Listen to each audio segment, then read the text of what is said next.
Europa is widely considered the most likely place in our solar system beyond Earth to have life right now. It's a moon, an icy world orbiting Jupiter. Beneath its icy surface, a global ocean of water. Everywhere on Earth that there's water, there's life.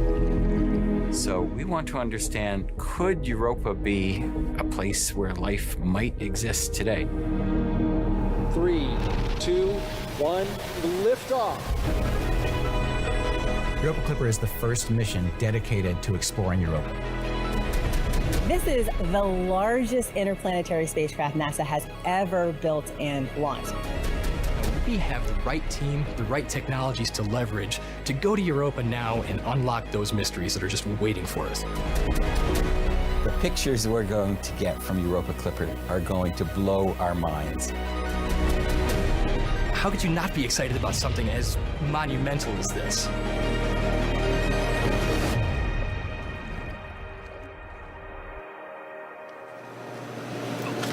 You're looking live at NASA's Kennedy Space Center's Launch Pad 39A. SpaceX will soon begin fueling that Falcon Heavy rocket for NASA's Europa Clipper mission, a nearly 2 billion mile, 5.5-year journey to Jupiter's icy ocean moon.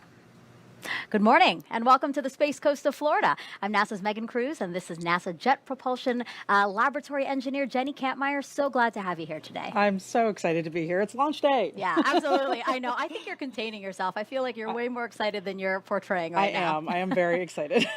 Well, Jenny's here because she's going to help me tell you all about this mission. And right now we're currently marching towards a 12:06 p.m. Eastern launch. And Jenny, the mission name really says a lot. So we are going to sail, and that's the Clipper part, past Jupiter's moon Europa, where scientists believe there's an ocean beneath the icy surface. And why, Jenny, do NASA and its partners want to go there?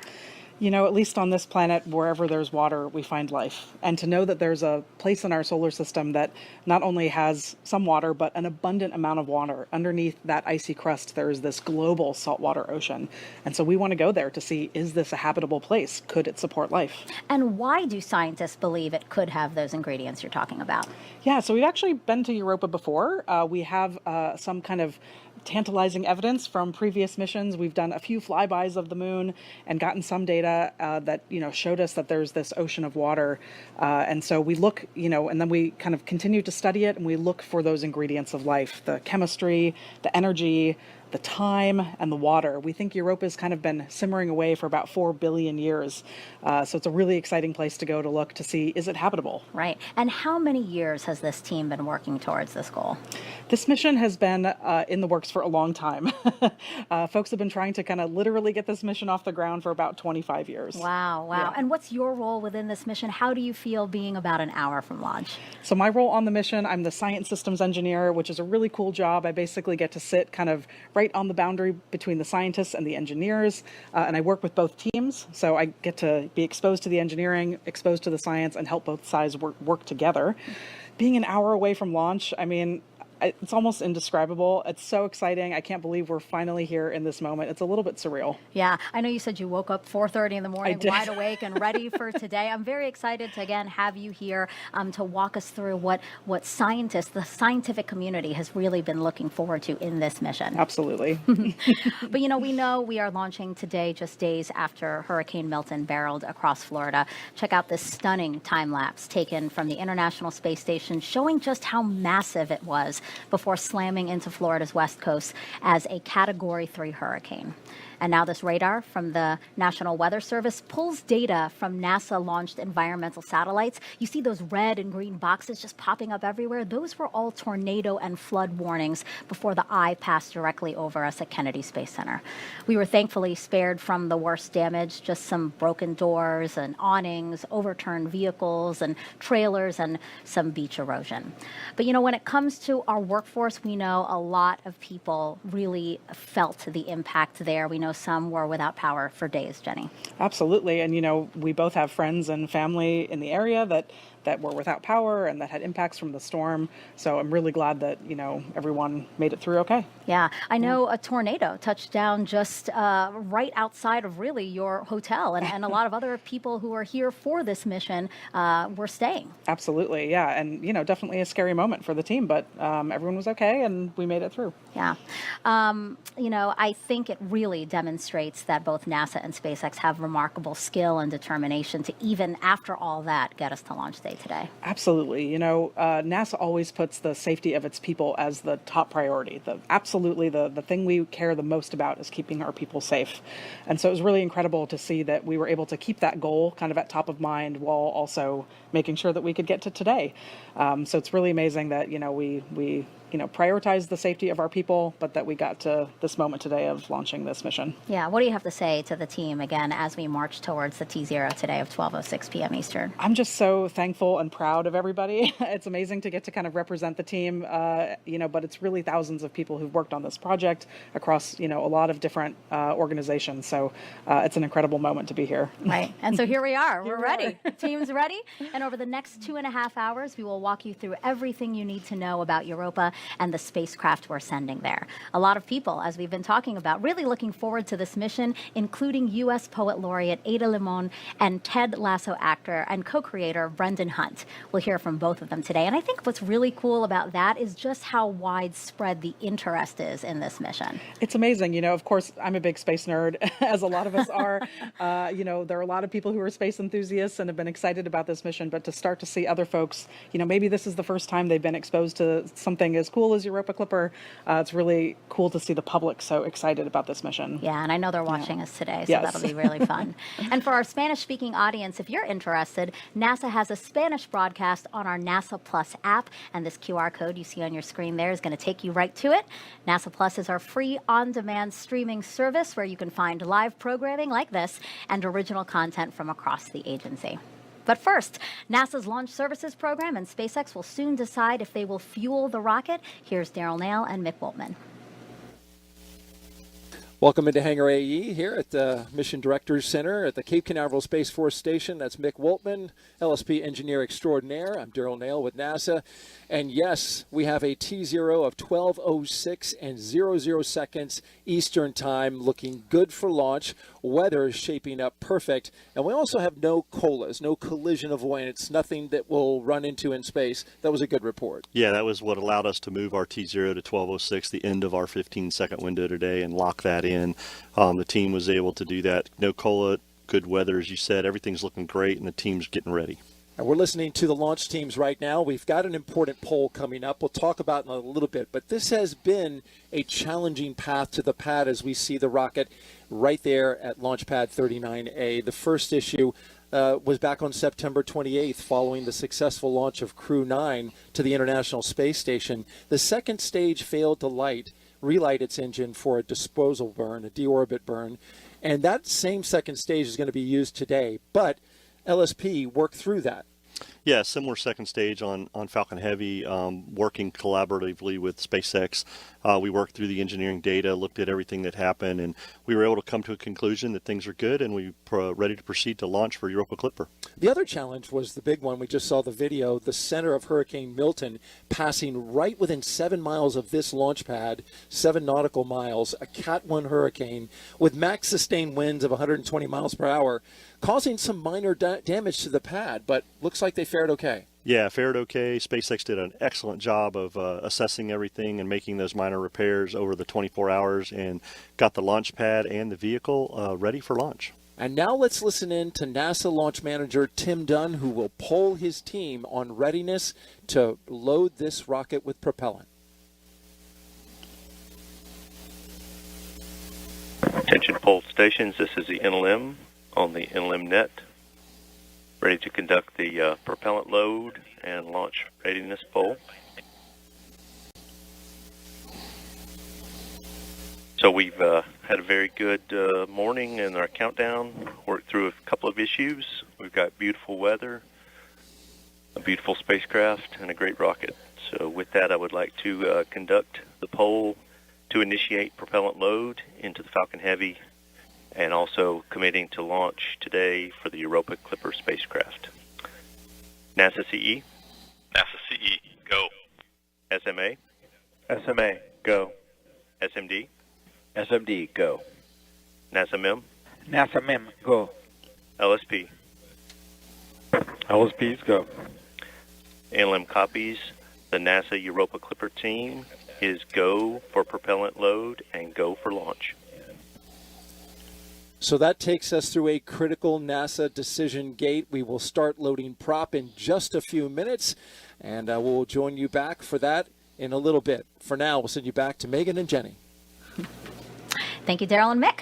And here's the rest of our team for today's launch. We have Antonio Jaramillo here at Kennedy Space Center to interview some important folks in this mission. And then Raquel Villanueva live at NASA's Jet Propulsion Laboratory in California. We'll start with Raquel first. Raquel, JPL developed this mission with Johns Hopkins University Applied Physics Laboratory, correct? That's right, Megan. And right behind me is mission control for the Europa Clipper mission, where experts are laser focused on operating the spacecraft. Each person here plays a critical role, from engineers monitoring the spacecraft's health to navigators who will be tracking its journey. They're constantly communicating to make sure everything is ready for today's launch. And in just a few minutes, they'll connect with NASA's Deep Space Network, a global system of giant radio antennas on Earth used to communicate with spacecraft. This step ensures that they are ready to establish contact with Europa Clipper after launch. And they're also keeping a long-standing tradition alive, Lucky Peanuts. It's a fun custom at JPL where the team snacks on peanuts before big mission events.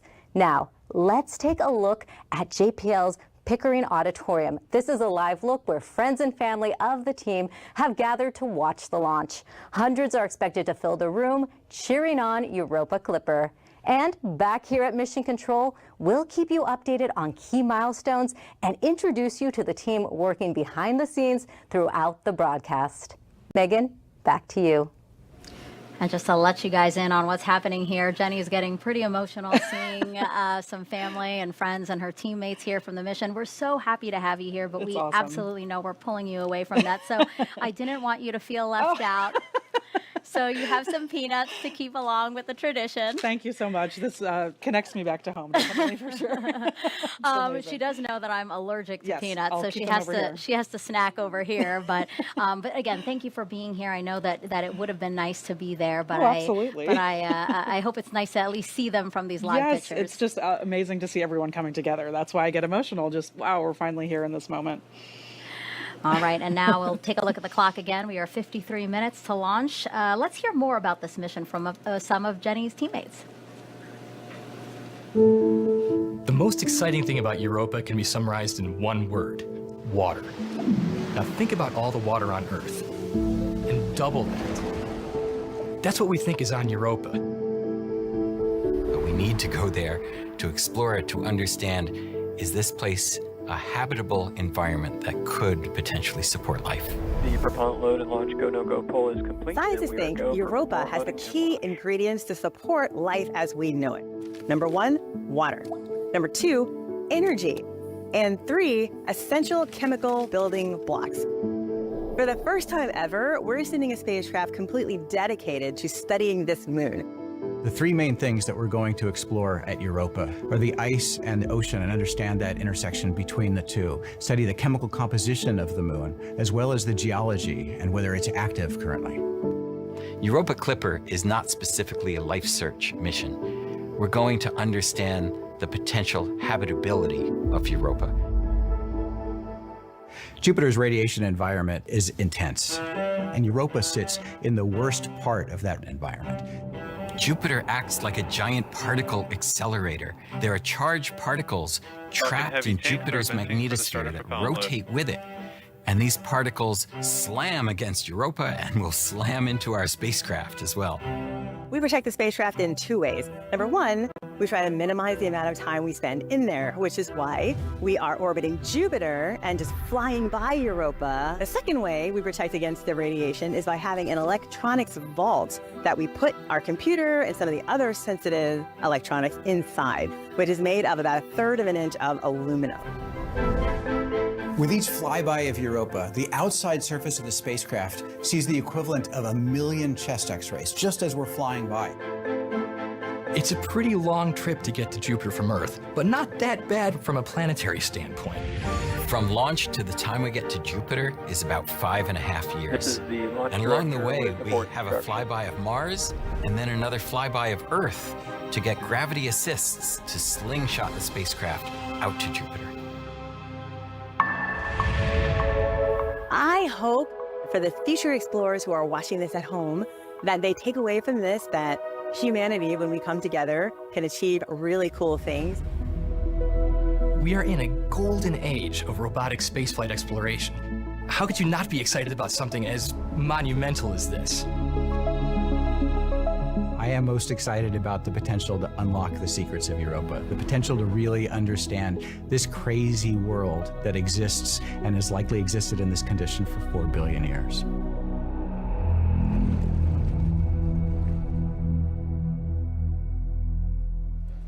Moment in that preparation for Europa Clipper's trip to the Jupiter moon is about to happen when we kick off propellant load. Yeah, this will start RP1 and the 3 boosters, and we'll get ready to go. We'll stand by and listen in for the launch director.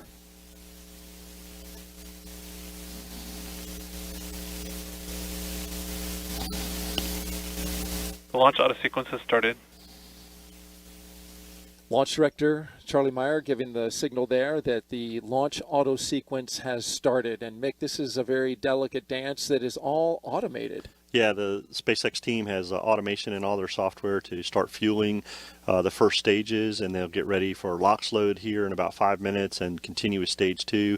But the team does a great job here with their procedures and following it, and we can see the telemetry that RP1 fueling has started on all 3 of these boosters. And Daryl, interestingly enough, the 2 side boosters reflown. We flew them on Psyche as a NASA LSP mission. Yesterday was the 1-year anniversary for the Psyche mission. That's right. And the boosters are back. We will say goodbye to them as it is a fully expendable mission this time around. So all 3 boosters will be discarded along with the second stage. The only thing coming back is the fairing. Let's talk about weather really quick. Whoa, what is there to talk about? It's nearly beautiful. It's a gorgeous day for the launch weather launch. Officer said, I think he used the words super duper. Yeah, Mike McElhenney, our launch weather officer from the Space Force 45, just so happy with the weather today. And his last weather report, he was 95% go and trending towards even better. He just loves the way the weather, and as you can see in the picture, it's a gorgeous blue sky and great day for a launch. Indeed. The only constraint that we did have was high clouds, and even that has been removed. So it doesn't get much better than this in the launch business, folks. 82 degrees out, 7 to 12 mile per hour winds. They are light up high as well. So this rocket is going to have a smooth ride. We are 95% go. All right, that's going to do it for us. We're going to continue to track the propellant load. We'll send it back to Megan and Jenny. And as we continue to monitor important launch milestones, 2 things. We will pause for mission audio callouts when you hear those so that people can follow along with the launch countdown. But also, there are so many ways that you can participate in this broadcast. For one, if you have a question about anything we're talking about, send it our way. Jenny's super smart. Yeah, it's going all to her. So send them using the hashtag AskNASA, and Jenny will try to answer as many as she can live. And then you can also play Europa Clipper Bingo with us. Jenny is giving Vanna White a run for her money. She's showing you the bingo card now that you can get by just scanning the QR code on your screen. And this is how you will play with us. So you're going to listen for words like what, Jenny? Like ocean, life, Europa Clipper, spacecraft. Listen to us say any of those words and try to get a bingo. Try to get a bingo, and then you can share your win with us using the hashtag Europa Clipper. Okay, let's head over now to NASA's Tony Jaramillo for her first interview of this broadcast, one of the engineers who assembled and tested the spacecraft. Right, Tony?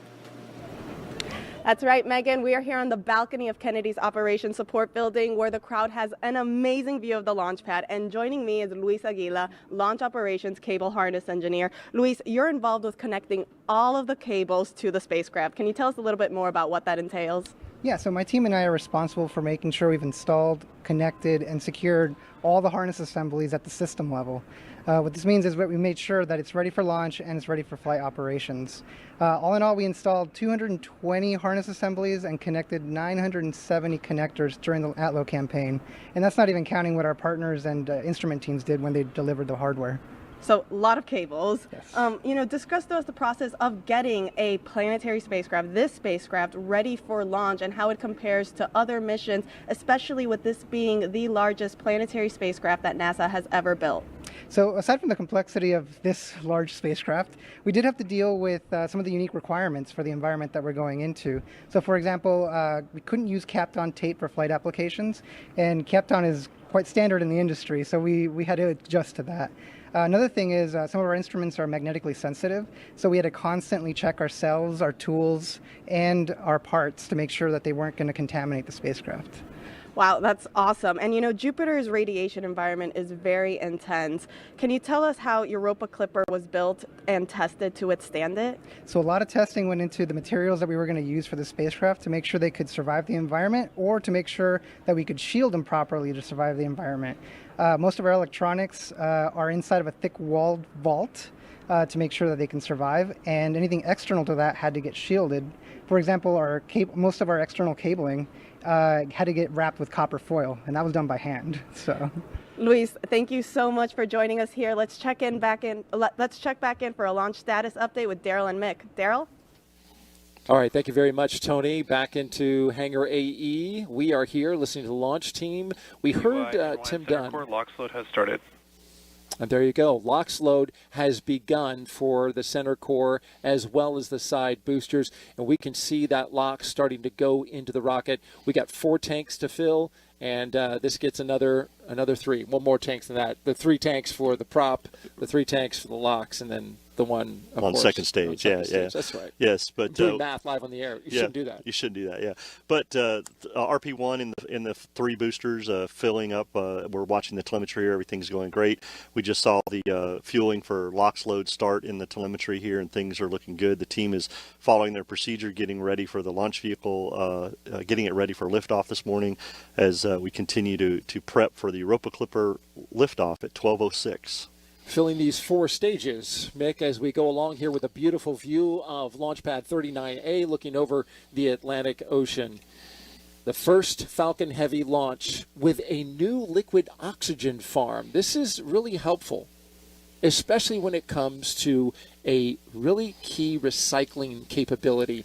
Prior to this, we'd have to wait 5 days if we had a scrub inside of propellant load. But tell me what that new LOX farm is doing for us. Yeah, being Europa Clipper being an interplanetary, one of the largest planetary missions that we've launched, SpaceX came to NASA when they got this mission, and to make sure we had great launch availability for the mission over the science window, they upgraded their LOX farm at Launch Complex 39A, and they can now recycle and densify LOX every 48 hours, which gives us a lot more launch availability for a mission on a Falcon Heavy. So a huge upgrade that provides great access for the missions to be able to launch on time. And now that we're inside of LOX load, we are not going to do a 24-hour recycle. We would be a 48-hour recycle if something happens and we scrub for some reason that's not a technical one. All right, when we come back, we will load the second stage of the rocket. For now, we'll send it back to Megan and Jenny. All right, so everything going really well as we are 42 minutes and 40 seconds from liftoff of a SpaceX Falcon Heavy rocket with Europa Clipper. Now we have some spacecraft facts for you now, actually. Europa Clipper is the largest spacecraft NASA has ever developed for a planetary mission. It is 15.5 feet high by more than 100 feet long when you include its solar arrays. That's longer than a basketball court. It's also the heaviest spacecraft at about 12,800 pounds, and 6,000 of that is just fuel. The spacecraft has 9 science instruments, plus a gravity and radio science investigation. All that will work together to study Europa's atmosphere, surface, interior, and space environment. And most of Europa Clipper's electronics are protected in a special vault. Jupiter has one of the most punishing radiation environments in our entire solar system. Now, the spacecraft was assembled at JPL in Pasadena, California. You can see it there. Shipping it here to Florida for launch. Now, that took a lot of coordination. First, some parts, like its high-gain antenna, were removed so it could fit in a shipping container. Then 2 semi-trucks drove the spacecraft, plus support equipment about 70 miles to March Air Reserve Base. There it was loaded into a C-17 plane for its flight to Kennedy Space Center. And then once here, it was reassembled, as you can see there, and fueled in a clean room before it was encapsulated into the rocket's payload fairing. That fairing is at the top of the Falcon Heavy rocket you see live there, and it keeps the spacecraft safe through launch. And once Europa Clipper is delivered to space, it will take 5.5 years to get to Jupiter and Europa. Jenny, why so long? You know, it's a good question. We actually get this question all the time. Like 5.5 years, that's so long. Really, that's because space is really big and Jupiter is really far away.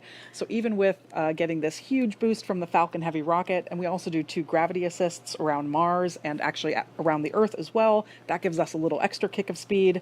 Even doing both of those things, it still takes 5.5 years to get there. Yeah, I think that's good to keep in mind. Talk a little bit about the gravity assist. How does that work? Yeah, so a gravity assist is basically when we fly the spacecraft really close to another body like Mars or the Earth or Venus.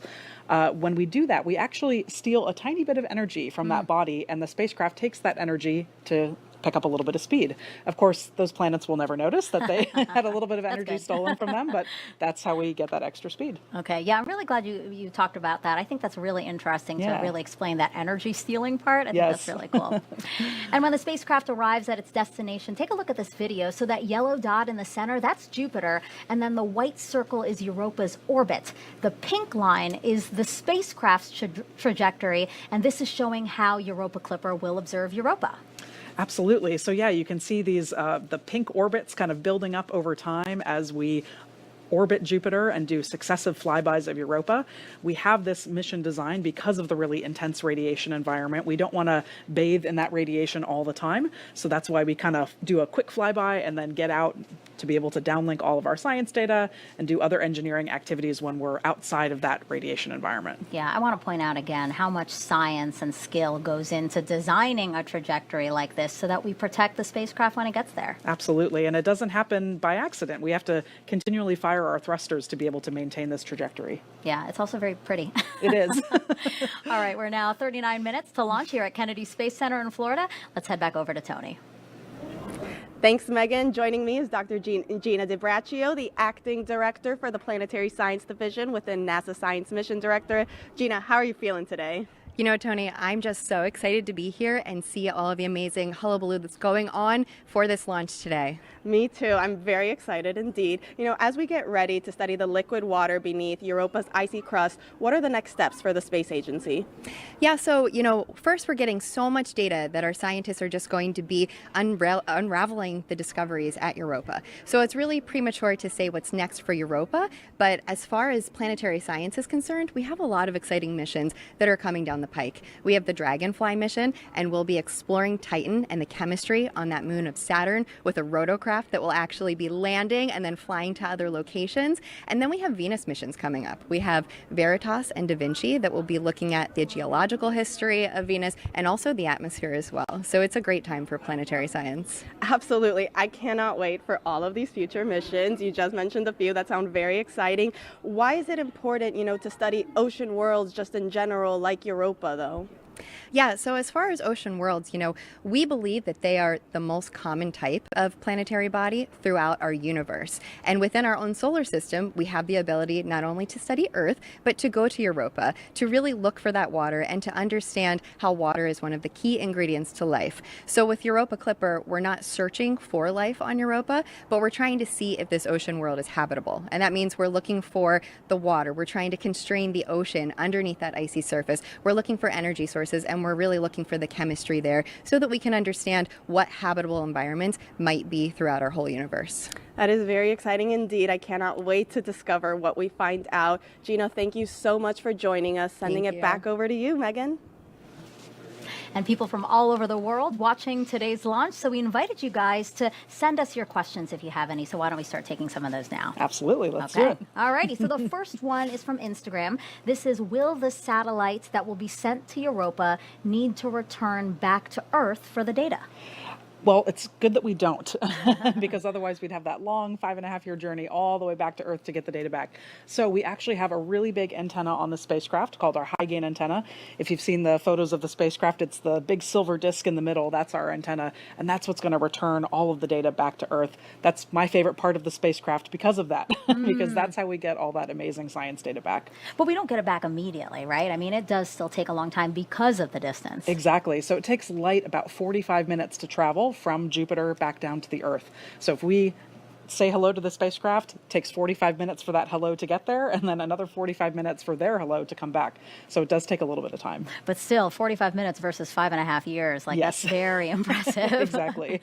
All right, let's take another question. This is also on Instagram. What are some of the technologies on board to help with new discoveries? Yeah, so if you stick around later in the broadcast, we're going to talk about all of the instrumentation that's on board, Yes. and go into that in detail. But we have a really advanced suite of instruments that are going to help us answer all these questions about Europa. So we have mass spectrometers, we have a really advanced camera that's going to take amazing photos to help us learn about the geology.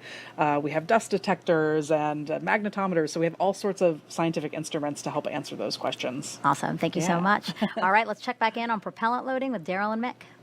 And we are moving smoothly through the countdown so far, Mick. No major issues worked. Tim Dunn, the NASA launch manager, mentioned some minor things. You want to review those? Yeah, those were just minor preps that the team was working prior to getting into prop load, and the team dispositioned those and worked those and acknowledged the things in the procedures. So pretty common, but getting prop load going. Now we're listening for stage 2 to begin its RP1 load.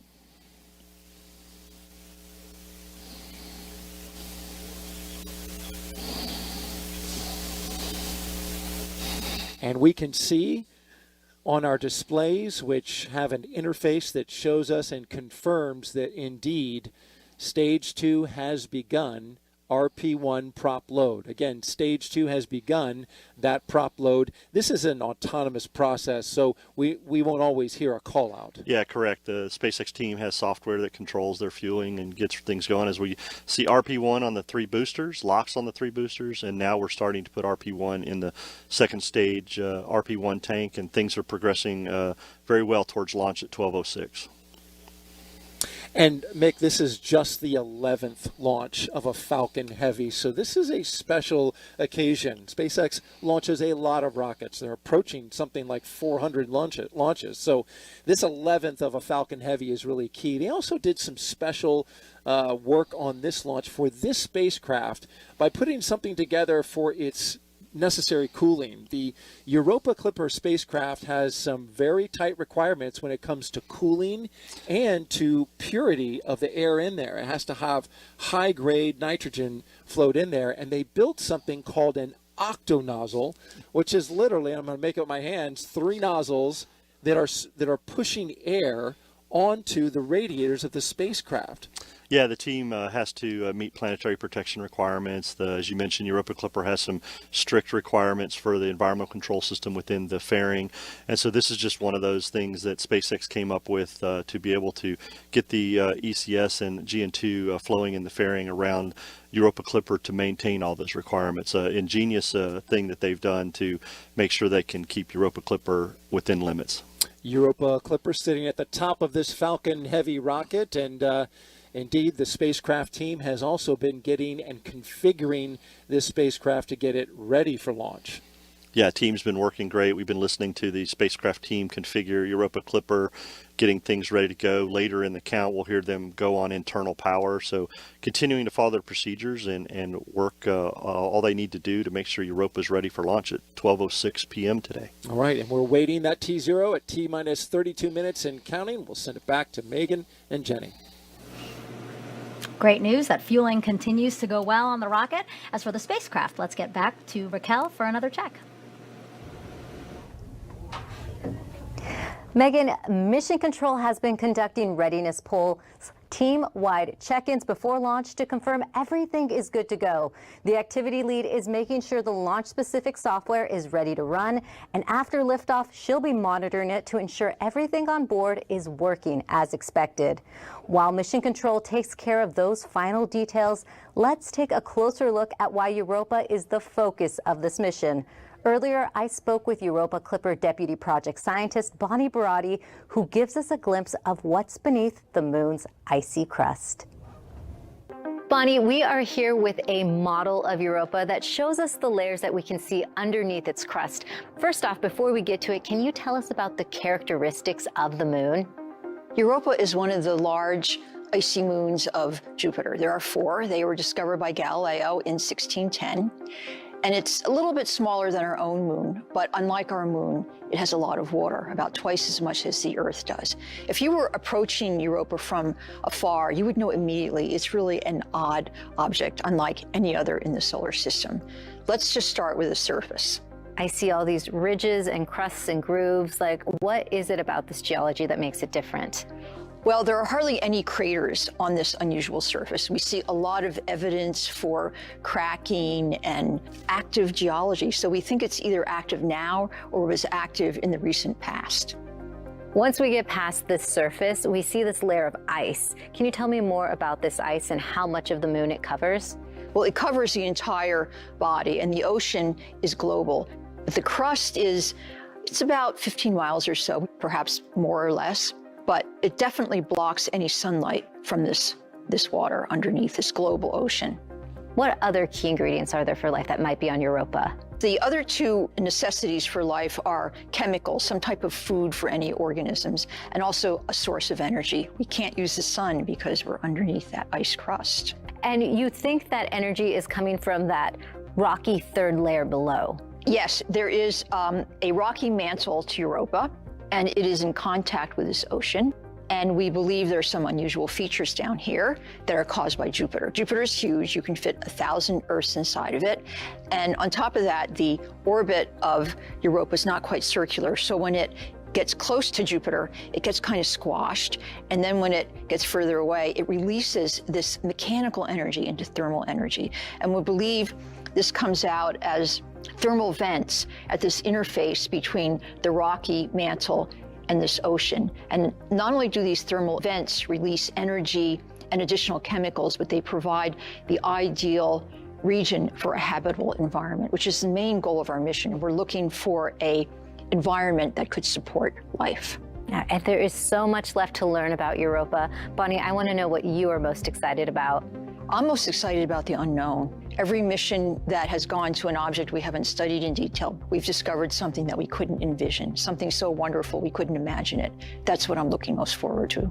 Great. Thank you so much, Bonnie. Thank you so much, Raquel. Now, you just heard in that video that Europa and our moon are roughly the same size, but they could not be more different when it comes to water. Europa is believed to have twice as much water as Earth, while our moon has a fraction of that. NASA wants to learn how to use our moon's water to live and work there.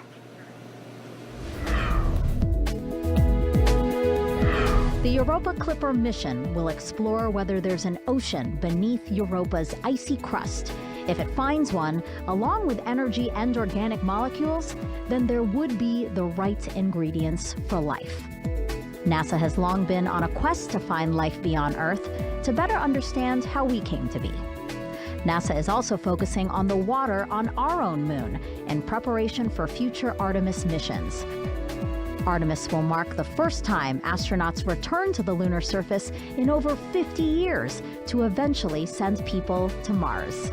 Water plays a key role in this plan. If NASA can figure out how to harvest and use the moon's water, astronauts could drink it, turn it into breathable air, or even use it for rocket fuel.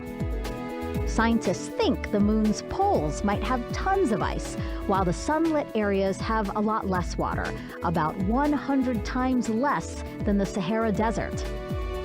Artemis 2 will be NASA's first crewed mission under the campaign and will pave the way for the first woman, first person of color, and first international partner astronaut to land on the lunar surface.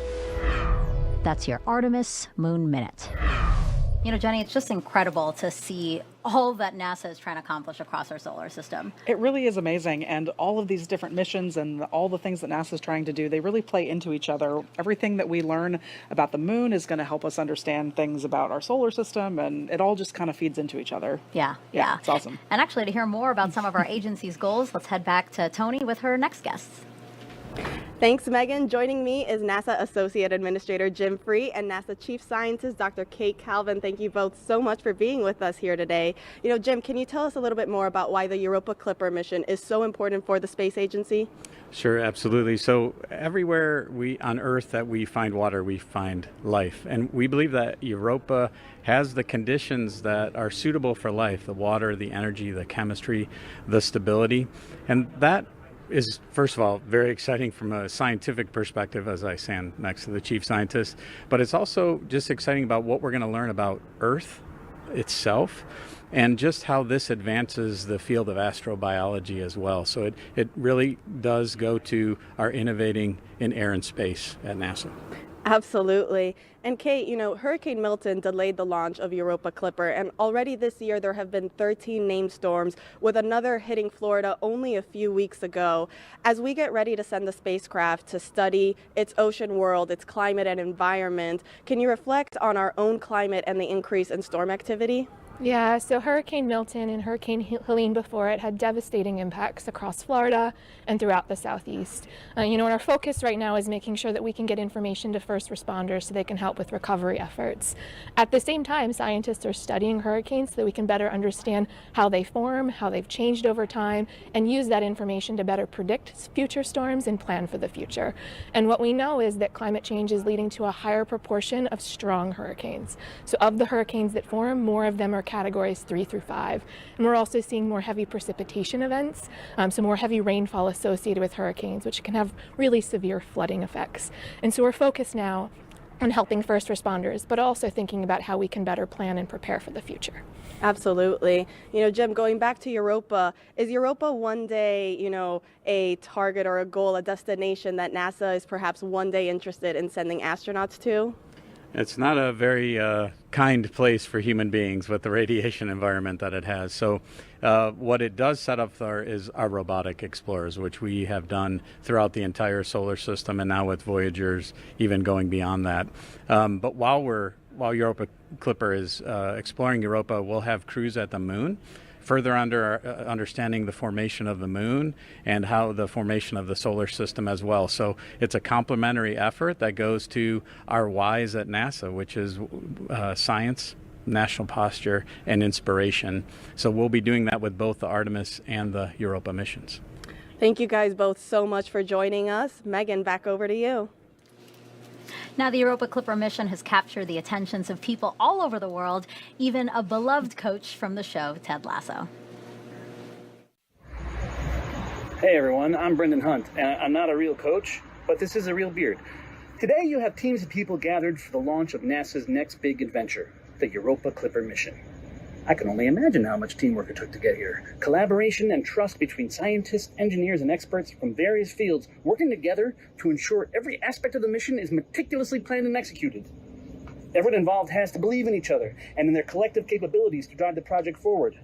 There must be a sense of curiosity in order to push the boundaries of exploration, pushing people to ask new questions and seek answers to the unknown. And there must be kindness, a willingness to respect each other's contributions in a supportive environment where innovation thrives. Thank you so much to everyone involved in NASA's Europa Clipper mission. This historical project is an inspiration to the country and the world.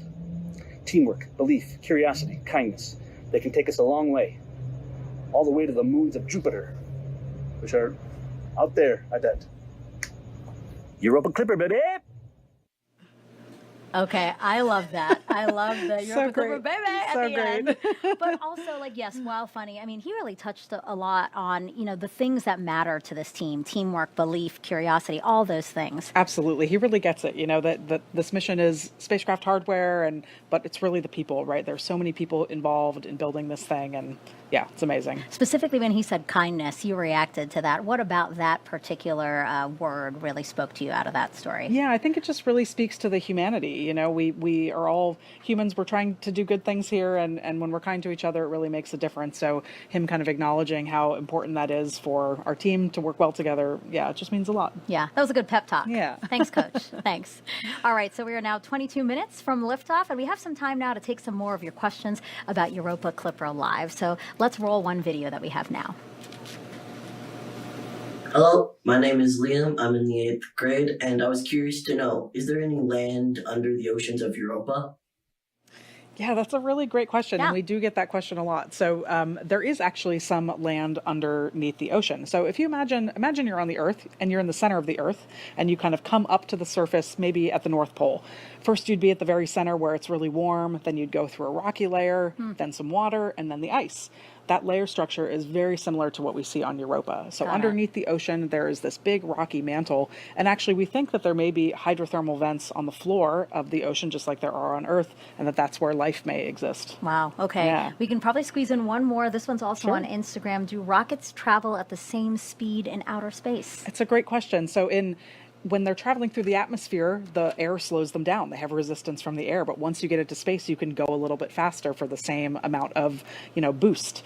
Additionally, once we get into space, our spacecraft is going to go about somewhere between 10,000 miles an hour and 100,000 miles an hour, depending on where it is in the solar system. So we kind of have a huge variety of speeds that we end up at getting out to Jupiter. Wow. Thank you for that. Again, thank you for your questions. #AskNASA. Okay, we're coming up on another fueling milestone. Let's check back in with Daryl and Mick. All right, thank you very much. And fueling going well right now. We're watching some telemetry on our screens right now. We've got RP1 on the first stage, about 75% complete, about 70% complete on LOX also on the first stage, but we're almost done loading the RP1 on the second stage. Yeah, stage 2 RP1 load complete, should be finishing up here shortly and getting ready for LOX load on stage 2. So things Stage 2 continuing RP1 load is complete. There we hear the call out for a complete of RP1 on stage 2, but things are moving forward with propellant loading, getting ready for launch. And now you see that LOX being vented out of the booster, which is condensing the warm Florida air here, which we have a beautiful day today, so it's really the only cloud that's in sight. Yeah, it's a beautiful sight that you see there on your picture of on the screen of Falcon Heavy, looking really good as propellant load continues. As we look up there, you can see towards the top where Europa Clipper, the spacecraft and the star of the show, is sitting inside of its fairings. You can see the NASA logo at the top, and on this view you can see the Europa Clipper logo, which is just below it, which is a pretty neat design that they made. I want to give you a little closer look at it. It was designed by the JPL team. Cynthia Phillips says she designed it to be something beautiful, something abstract and representational. We actually have a shot of that graphic, if we can pull that up, and there it is. It's a nice logo. The blue-white color scheme represents water ice, the elements on Europa being studied by the spacecraft. The shape looks like a snowflake or an ice crystal, and those two V-shaped portions represent the flybys, each pass of Clipper as it swoops in and then retreats. And then the dot in the center can be Europa, and the star shape can be the spacecraft. They put a lot of thought and design into this logo. Yeah, it's a beautiful logo. Everybody is on board. It's just incredible to me how much the team, the community, and everybody's just excited about this mission and science, as Jenny was saying. And I know she's excited for this also, she and the JPL team. But beautiful logo. Yep, looks good on a T-shirt and on the side of the rocket. Stage 2 LOX load has started. And there goes stage 2 LOX load. So the final tank that needed to be filled has begun as we continue to make great progress tanking this vehicle. We'll send it back to Megan and Jenny. Great to hear that tanking's going well. All right, NASA's ambitious journey to Europa has inspired U.S. Poet Laureate Ada Limon to write In Praise of Mystery, a poem for Europa. It is such a powerful piece. Please check it out. In Praise of Mystery, a poem for Europa.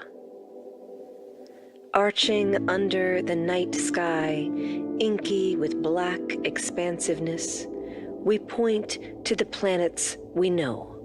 We pin quick wishes on stars. From Earth, we read the sky as if it is an unerring book of the universe, expert and evident. Still, There are mysteries below.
There are mysteries below our sky. The whale song, the songbird singing its call in the bough of a wind-shaken tree. We are creatures of constant awe, curious at beauty, at leaf and blossom, at grief and pleasure, sun and shadow. And it is not darkness that unites us, not the cold distance of space, but the offering of water. Each drop of rain, each rivulet, each pulse, each vein. Oh, second moon, we too are made of water, of vast and beckoning seas. We too are made of wonders, of great and ordinary loves, of small invisible worlds, of a need to call out through the dark.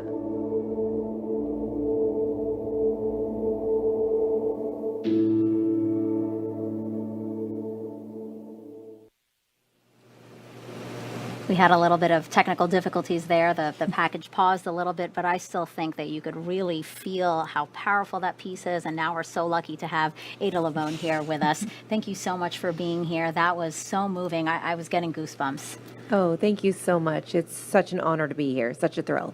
I want to ask you, what made you want to write about Europa, and how did you find, I mean, truly the perfect words for that piece? Oh, thank you. I think for me it was so incredible to be invited to write this poem. And when I was struggling with this incredible prompt and this incredible ask, I realized that it's not just a poem that's going to Europa, not just a poem that's on the Europa Clipper, but a poem that's for us. It's a poem for everyone here on Earth. And that was really important to me as I tried to choose the right imagery and the right language. Mm-hmm. Not a tough ask at all. No, not at all.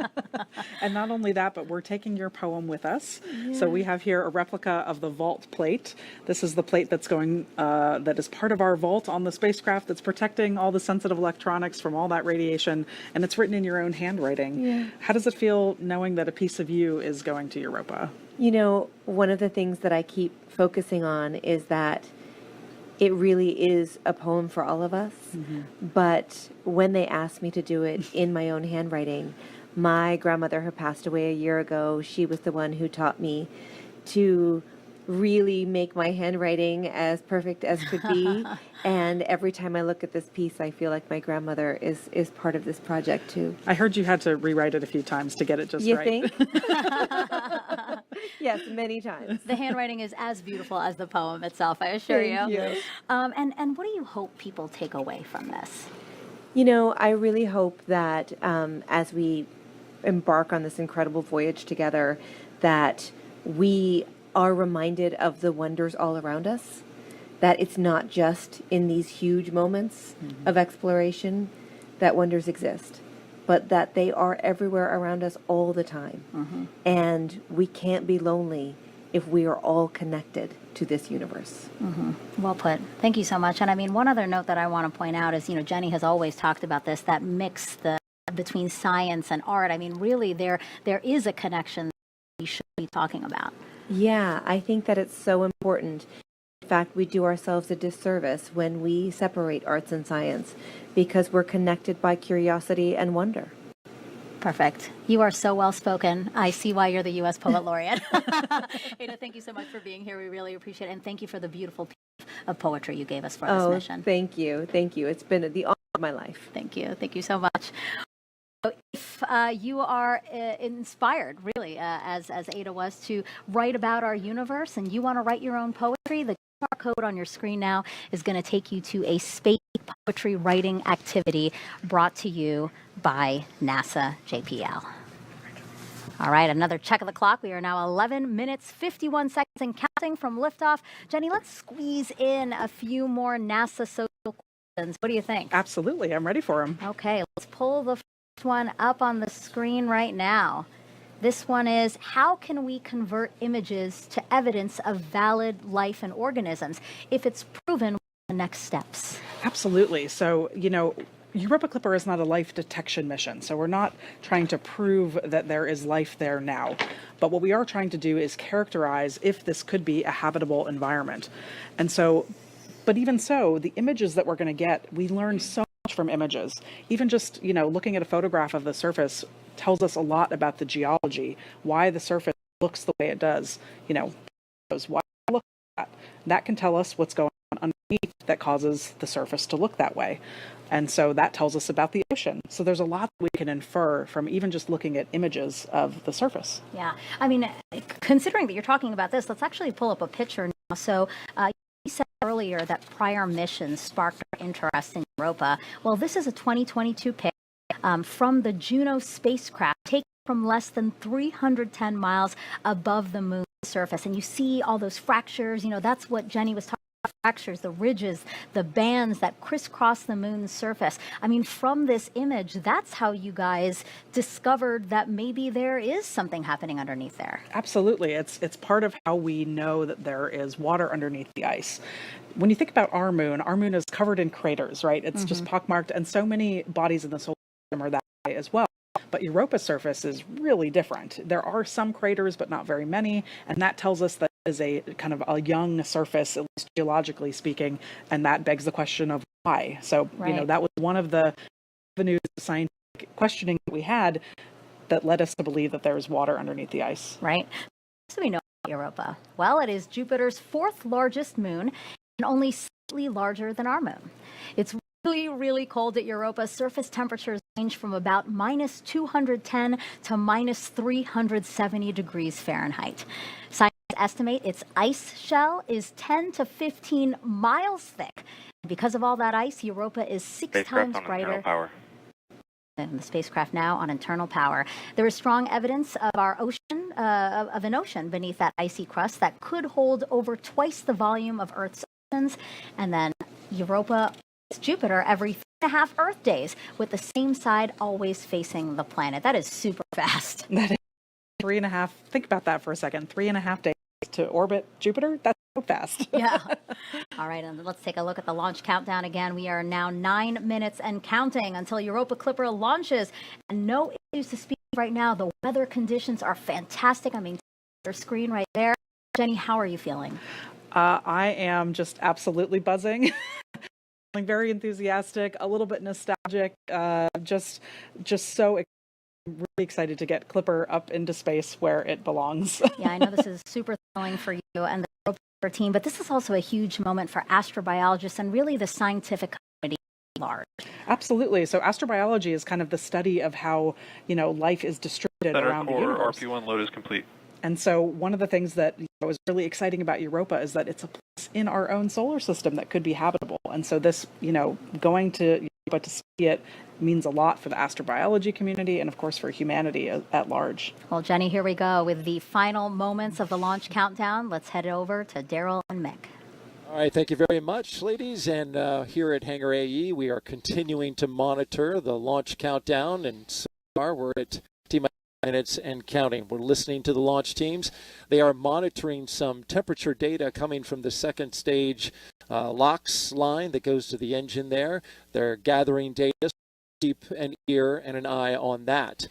So far, everything else looks tracking okay. Yeah, everything's proceeding forward with propellant load, and we did hear that stage 1 RP1 is complete on the 3 PY, RP1. So things are continuing to move forward there, and propellant loading will be finishing up here shortly as the team gets the vehicle ready.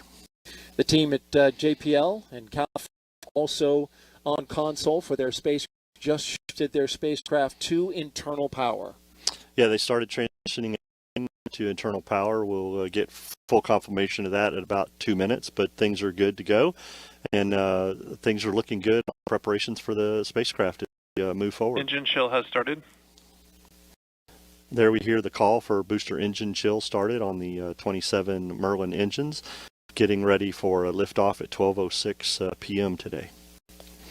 T-minus 6 minutes and 45 seconds and counting for liftoff of SpaceX's Falcon Heavy rocket with NASA's Europa Clipper spacecraft.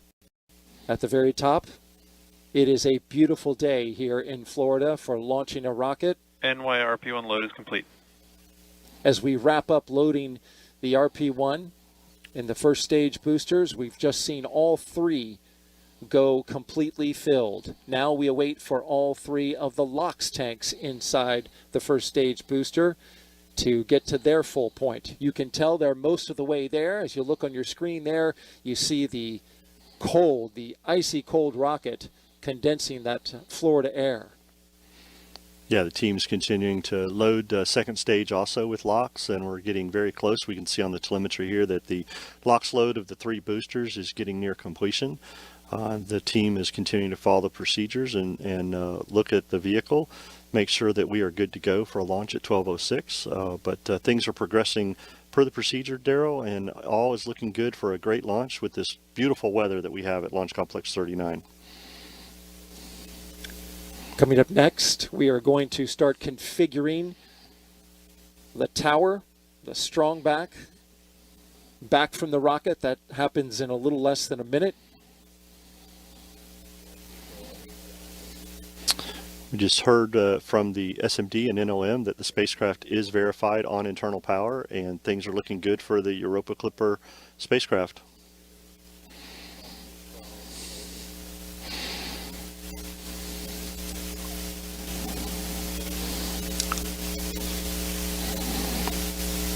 We're also listening to the launch teams as they discuss the data coming in that they're looking at for the rocket. The teams continue to follow the procedure, as I said, and work the loading of propellant, finishing up the topping of the 3 boosters and the second stage. As we mentioned earlier, the 3 boosters are expendable fully. They will not be coming back for landing today. SpaceX is getting the team ready to launch this vehicle today. And you just heard the call out that the strong back is retracting.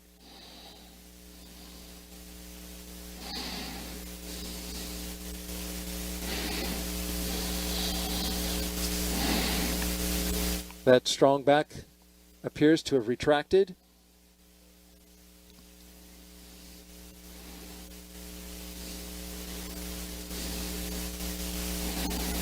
So we're getting some discussion on the nets regarding the second stage. NY LOX load is complete. As we just got completion of LOX load for the Y booster. We're looking for now the center core and the plus Y.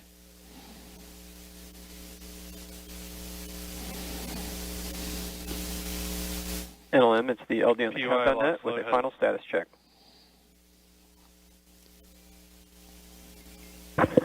Yes, LD, this is NLM on countdown 1, NASA spacecraft, and the NASA team is go for launch pending resolution of the anomaly.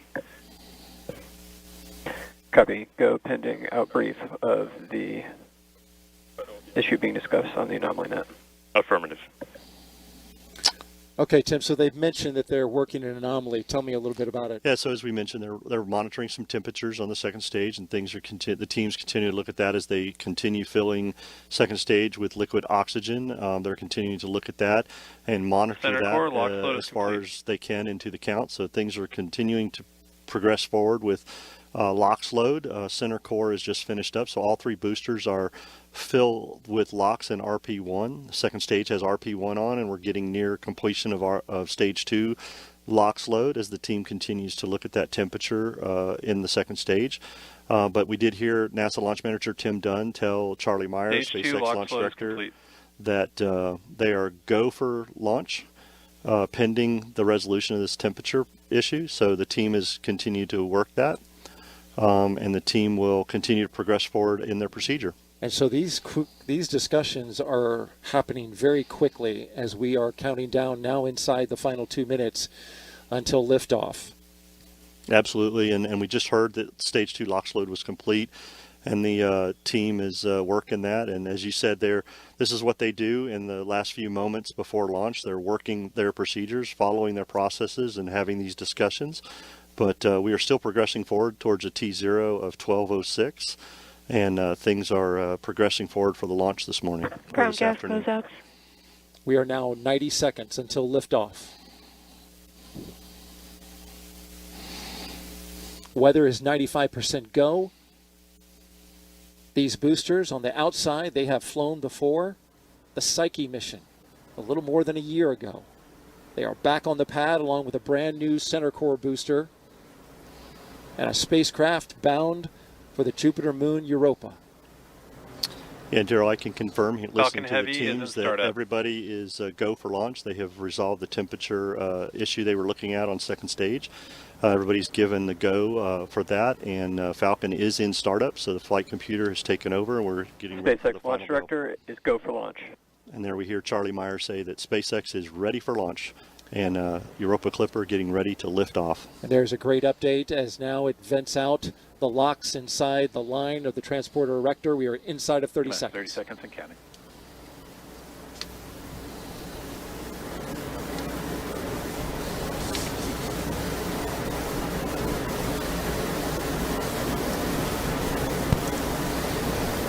Minus 15 seconds and counting. And here we go. 10, 10, 9, 8, 7, 6, 5, 4, 3, 2, 1. Ignition. And liftoff. Liftoff of Falcon Heavy with Europa Clipper, unveiling the mysteries of an enormous ocean lurking beneath the icy crust of Jupiter's moon, Europa. Engine chamber pressures are nominal. See that the chamber pressures are nominal as we hear. All 27 Merlin engines look great. Rocket beginning to roll. Putting down 5.1 million pounds of thrust.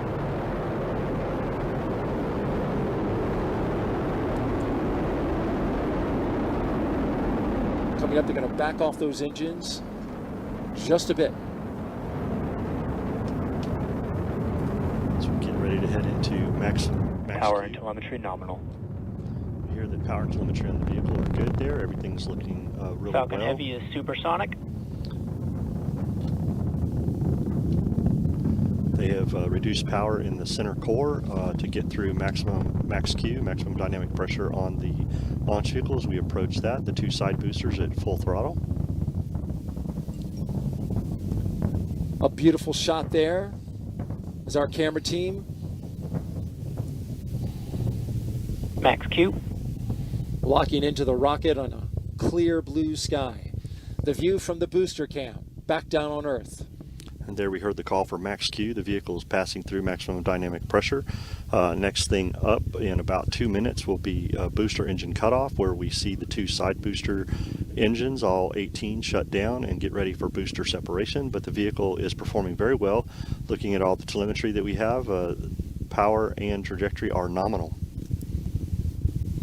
We've been flying for just under 2 minutes so far. Everything looking good.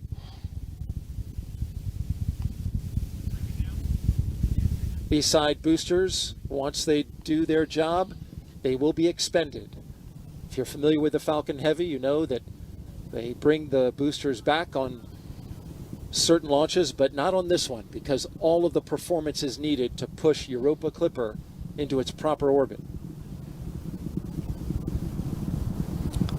Things continue to look good as the vehicle heads down its ascent phase here.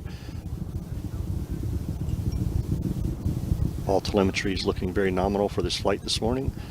Falcon Heavy is performing very well.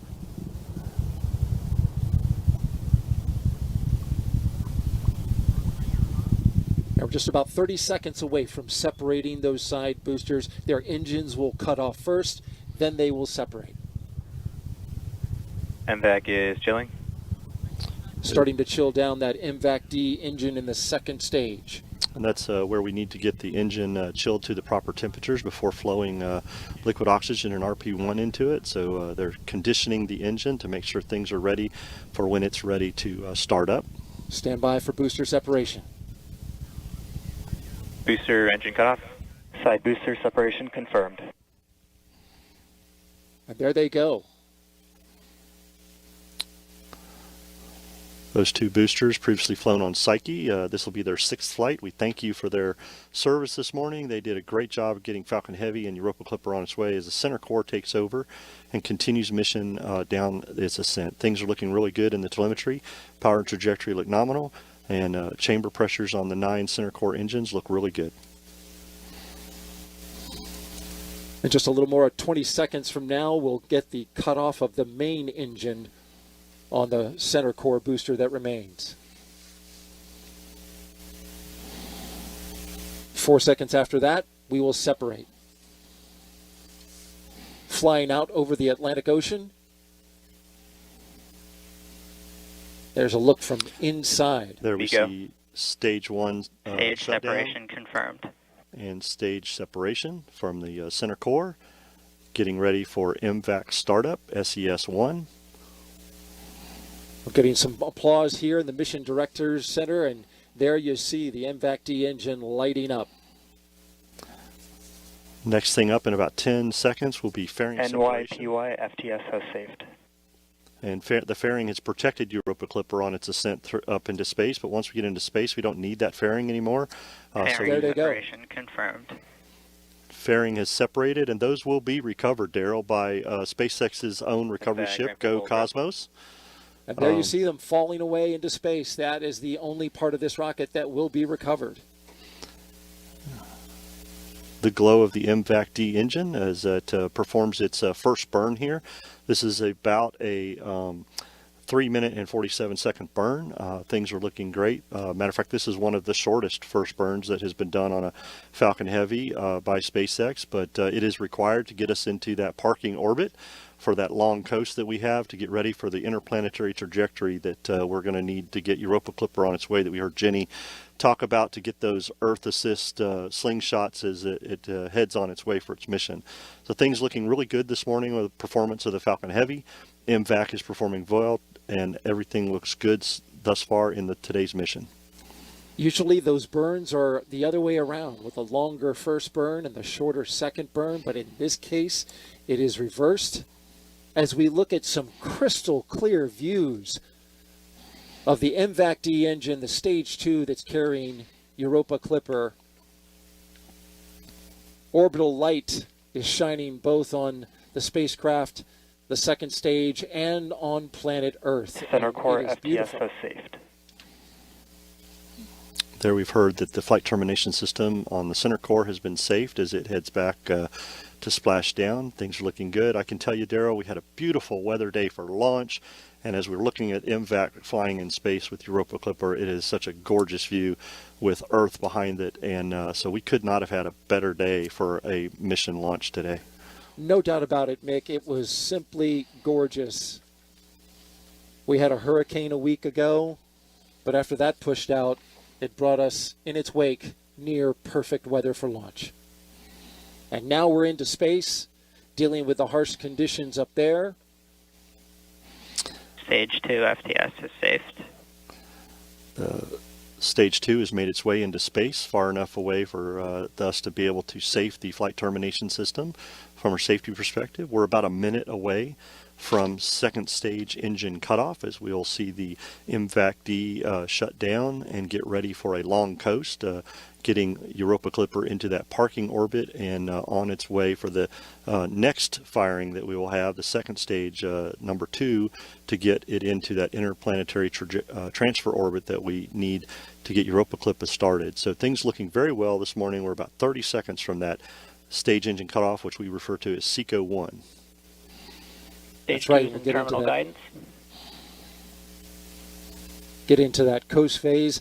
These views brought to you, of course, by ground stations across the track that are pulling in the high-resolution data from the cameras. Burn looking good, just a few seconds away from cutting off from that first burn.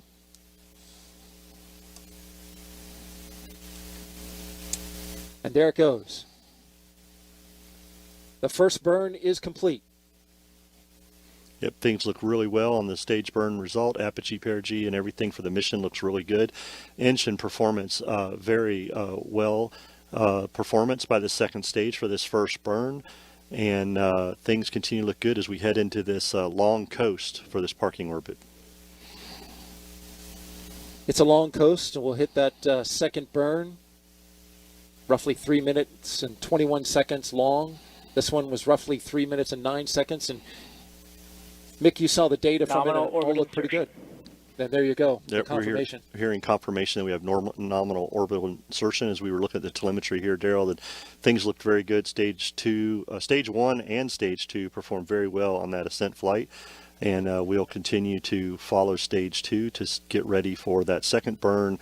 And then, of course, what we're really looking forward to, Europa Clipper separation. It's going to be a beautiful moment. If the pictures are as clear as we've seen so far, we will see it in all of its glorious detail.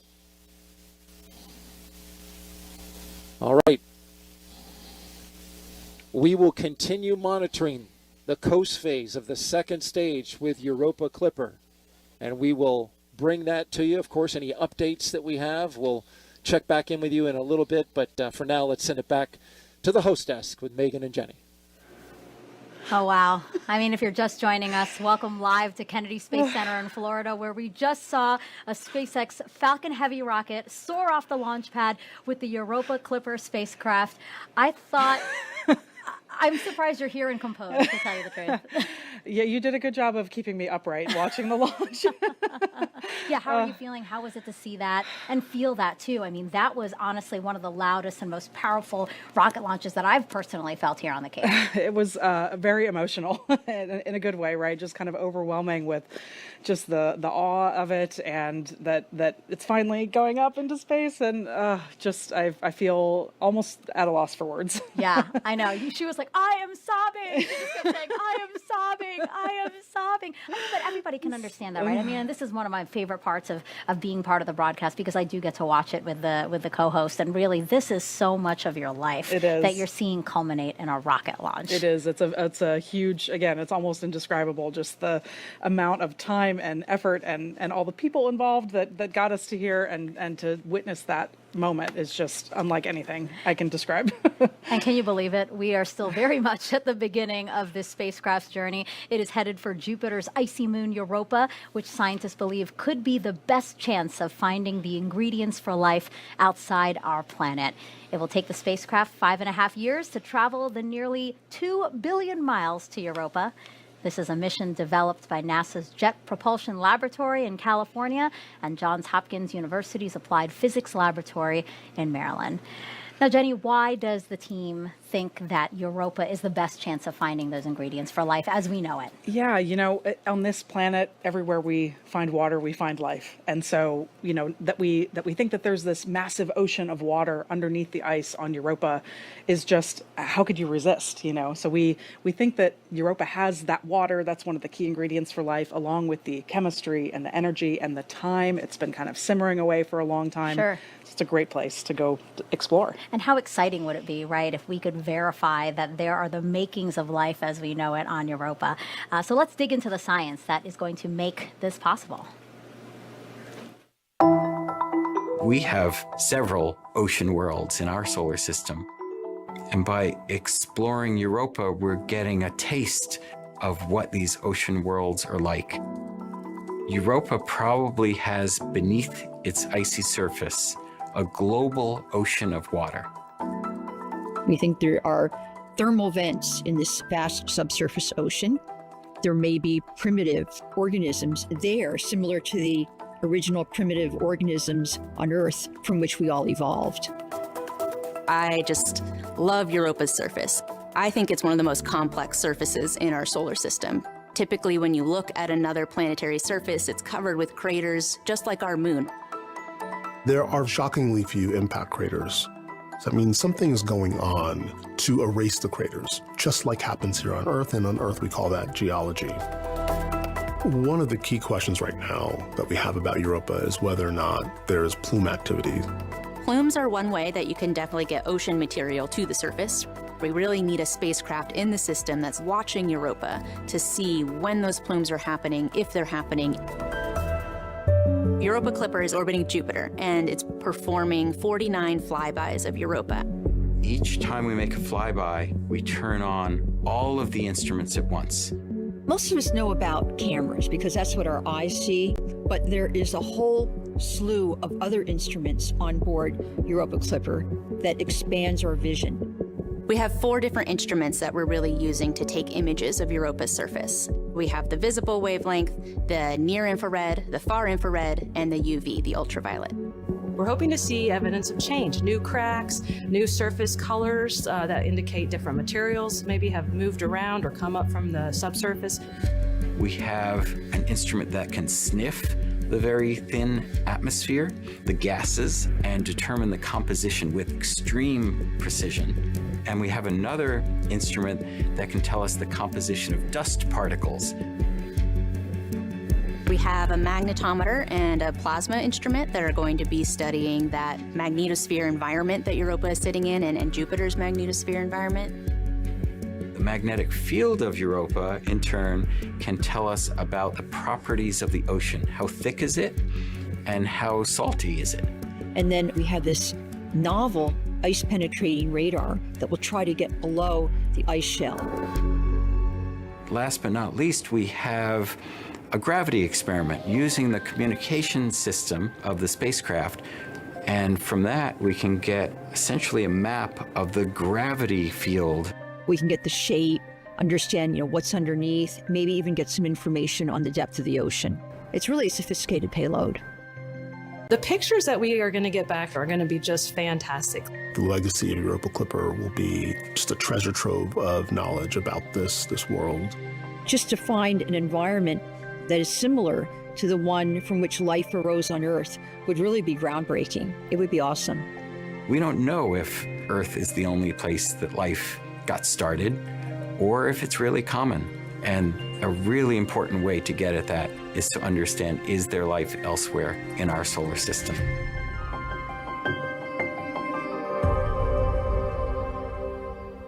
And we were proud to host JPL directors here at Kennedy for launch. She's with Tony now, and they both had a spectacular view of launch. That's right, Megan. What a spectacular sight indeed. And like you mentioned, we have a very special guest with us, JPL Director Lori Leshin. Lori, congratulations first off on what a beautiful launch and now an exciting mission ahead. What a great day. We're so excited. Thanks to SpaceX for the fabulous ride. Absolutely. And, Lori, what would you like to say to the teams who have put in so much hard work and dedication, to this mission? More than 4,000 people across many different organizations have worked on Europa Clipper, and we're so proud of them and so grateful for their hard work, for their families who've supported them, and especially the 150 or so with us from JPL who rode out the hurricane here. Thank you. Absolutely. And, can you tell us a little bit more about why planetary missions are important in general that we go and study? Well, it's really about who we are. Even though it's a robot we're sending out into space, it's a very human endeavor to want to explore the unknown, and especially to want to understand where life came from, how we originated, whether there could be other life out there. it's really a fabulous quest, and we're so fortunate to be able to do that through NASA's science program. Definitely. And, can you tell us a little bit more about the Europa Clipper vault plate and why teams decided to include one? The vault plate is so wonderful. It builds on a great history. People know about the Voyager Golden Record, which carried messages from Earth into deep space. It's kind of following in that tradition. And to have a special poem written by Ada Limon, the U.S. Poet Laureate, we're over the moon, over Europa, about being able to carry her words with us and to carry 2.6 million names of Earthlings with us as we go explore Europa. Absolutely, a lot of special mementos on there indeed. Now that launch has occurred, what are some of those key milestones that the teams are going to be looking out for on its way, on Europa's way to Jupiter? Right. So just today, we'll be looking about 1 hour out is when we separate from the upper stage of the rocket. 3 or 3.5 hours out is very important because that's when our solar arrays, those giant size of a basketball field or basketball court solar arrays, deploy. We need those because we need power. And then in just 4 months' time, we'll fly by Mars for our first gravity assist. So it's going to be excitement all the way along on our way to Jupiter. Absolutely. Lori, thank you so much for joining us again here today. Back over to you, Megan. Thank you to Lori and Tony. And now I want to bring back Raquel, who's live at NASA JPL in California. I know the team, like here, erupted into cheers when the rocket lifted off. But now, Raquel, they're back at work and looking forward to what's next, right? That's right. There was lots of cheering over here, but now here is a live look from inside Mission Control. You can see the team is getting ready for Europa Clipper's next milestone. Now, we showed you them gearing up for this moment, and now they wait for acquisition of signal, but there's a lot happening in there that you can't see. That's why I caught up with mission manager Tracy Drain. So let's take a look at a behind-the-scenes breakdown. And Tracy, tell us about the space here in Mission Control. Here in Mission Control, you'll see a lot of folks who are paying attention to the configuration of the spacecraft before launch, but our main role is to catch the baby, that's Europa Clipper, so that we're ready to control it once it's well on its way. And you'll be right up front here with your headset on, talking to everyone in the room. Can you tell us what is going on behind the scenes? Sure. I, as mission manager, am making sure everything's running smoothly here and communicating status to our project manager in Florida. Next to me is the flight director, whose job is to do what their title sounds like, direct or guide the people in the room through the detailed steps of the procedure. So if the flight director is guiding the room, who in here is talking to the spacecraft? The primary engineer talking to the spacecraft is the ACE. They're paying attention to the link between the spacecraft and the deep space network on the ground. They actually get to hit the button that sends commands to the spacecraft when we're ready to do that. Behind them is Telecom, who is responsible for all the hardware on board, the radio, making sure that that's working so the spacecraft can communicate to the ground. And there are some other roles too who are ensuring that the data from the spacecraft is coming to this room properly. The phase lead sits over here, and her job is to understand all the things that are supposed to happen before and during launch, so that if things start to go a little sideways, she'll be heavily involved in making sure we understand how to deal with them. Navigation are assessing and understanding the track that the spacecraft is on once it separates from the launch vehicle, so that the antenna on the ground can point to it and track it. And then this row behind you, they're making sure Europa Clipper is healthy, correct? That's right. While systems here is ensuring that all of the different parts of the spacecraft work together, the folks back here are paying attention to individual pieces. Avionics and flight software are paying attention to the computer and the software that's running on board. Fault protection is ensuring that if something ran on board in response to a problem, we understand what that is. Power is ensuring things like the solar array and the battery are producing enough energy for the spacecraft. Thermal is making sure that everything stays within the right temperature ranges. Propulsion is noting everything that has to do with thrusting on the spacecraft is working. Then guidance, navigation, and control and motion behavior are ensuring the spacecraft is pointed in the right direction and moving the way that it should. And there's a special role here too, the test bed. Can you tell us a little bit more about that? Yeah, the test bed is a set of hardware and software components in another room that we have 2 of them set up like a simulation of the spacecraft, so that if things go a little bit off kilter, then we can use them to troubleshoot what's going on. And there's one more thing I'd like to ask you about. There is a tradition here at JPL that involves these snacks. Could you tell us more about this? That's right. These are the Lucky Peanuts. And as the story goes, back in the 60s, an engineer was handing out peanuts during a launch just to ease the tension in the room. That one went really well, and so now, as our tradition is, we have Lucky Peanuts with every major event. Lucky Peanuts! Thank you so much, Tracy. Absolutely, it's my pleasure. Thanks for having me.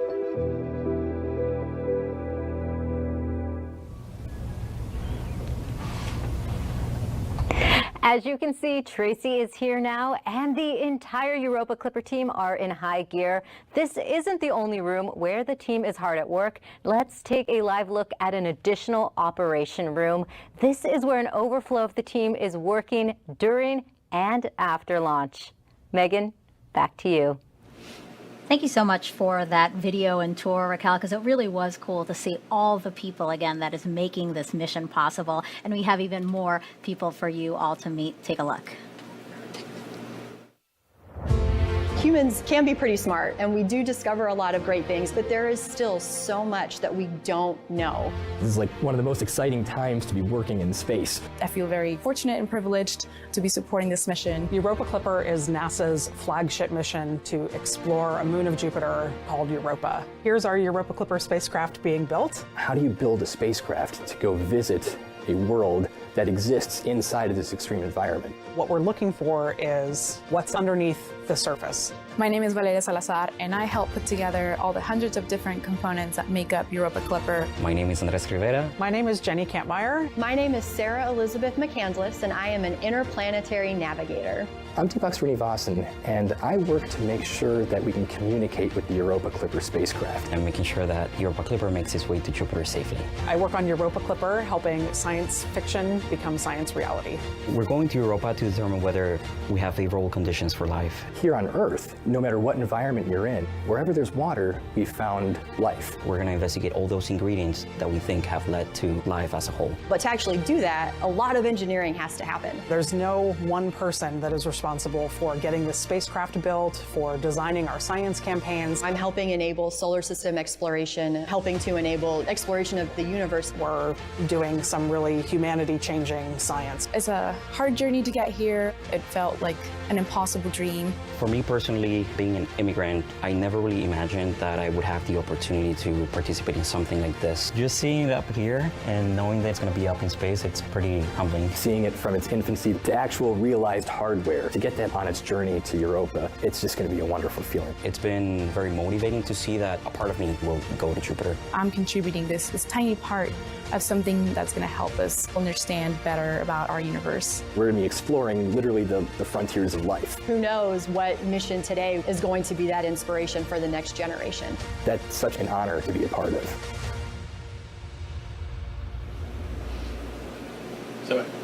Jenny, I love how emotional you get every single time we see some of the members of your team. And what's incredible is, you know, we did meet a lot, but that's still a fraction of the people who work on this mission. Absolutely. And it's like a fraction of a fraction of a fraction. I mean, we totaled it up recently, and there are thousands of people who have worked on this project over the years. So it's amazing. Well, and you said some people have been working towards this mission for 25 years. So that is really easy to believe. Absolutely. And you know, every single one of them has worked really hard for this day. Oh, wow.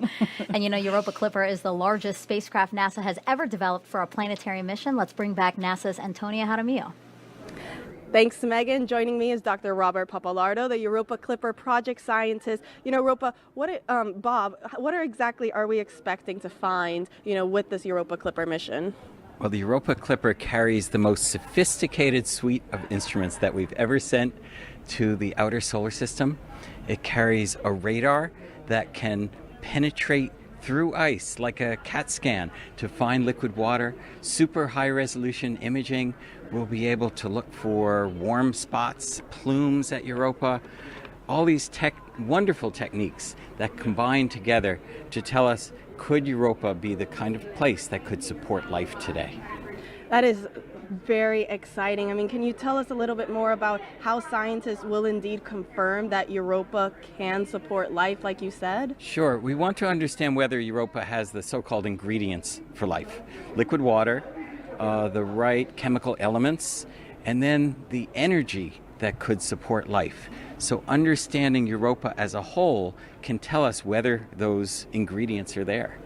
And you know, Europa is an ocean world. What kind of ocean are we looking at here? Is it going to be one like Earth that has, you know, a variety of warmer, cooler waters, or are we looking at something entirely different? Probably not too dissimilar from cold oceans at Earth, Arctic oceans, but here covered with a layer of ice. But the temperature will be similar to Arctic oceans, probably salty. We're not sure how salty. And the pressure at the bottom of Europa's ocean is probably similar to the pressure at the bottom of the deepest point in Earth's oceans. Earth has a lot more gravity, but Europa's ocean is a lot deeper. That's very exciting. You know, now that Europa Clipper has launched, how does it feel for you, Bob, for the teams and everything now to see this mission on its way? Just overwhelming. That launch was incredible. And here we are. It's the culmination of so many years of work by so many people. And now we're on our way.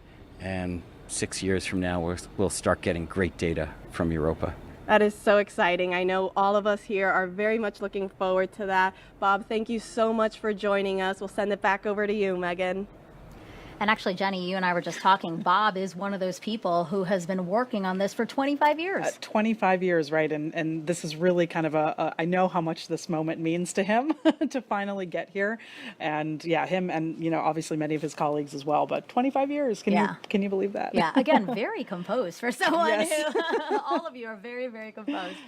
All right, so NASA made a point to keep the spacecraft as clean as possible before launching to its destination. Here's why that is so important.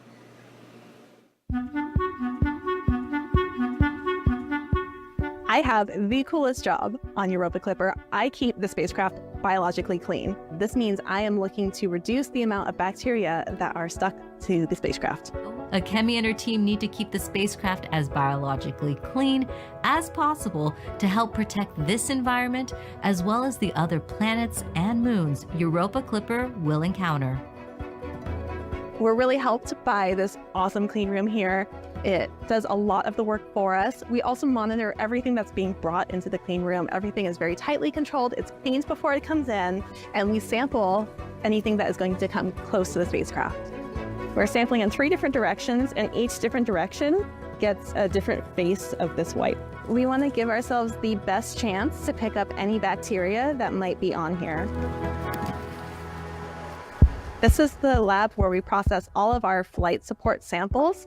So I need to take this wipe that we used to sample the spacecraft surfaces and get it into this bottle.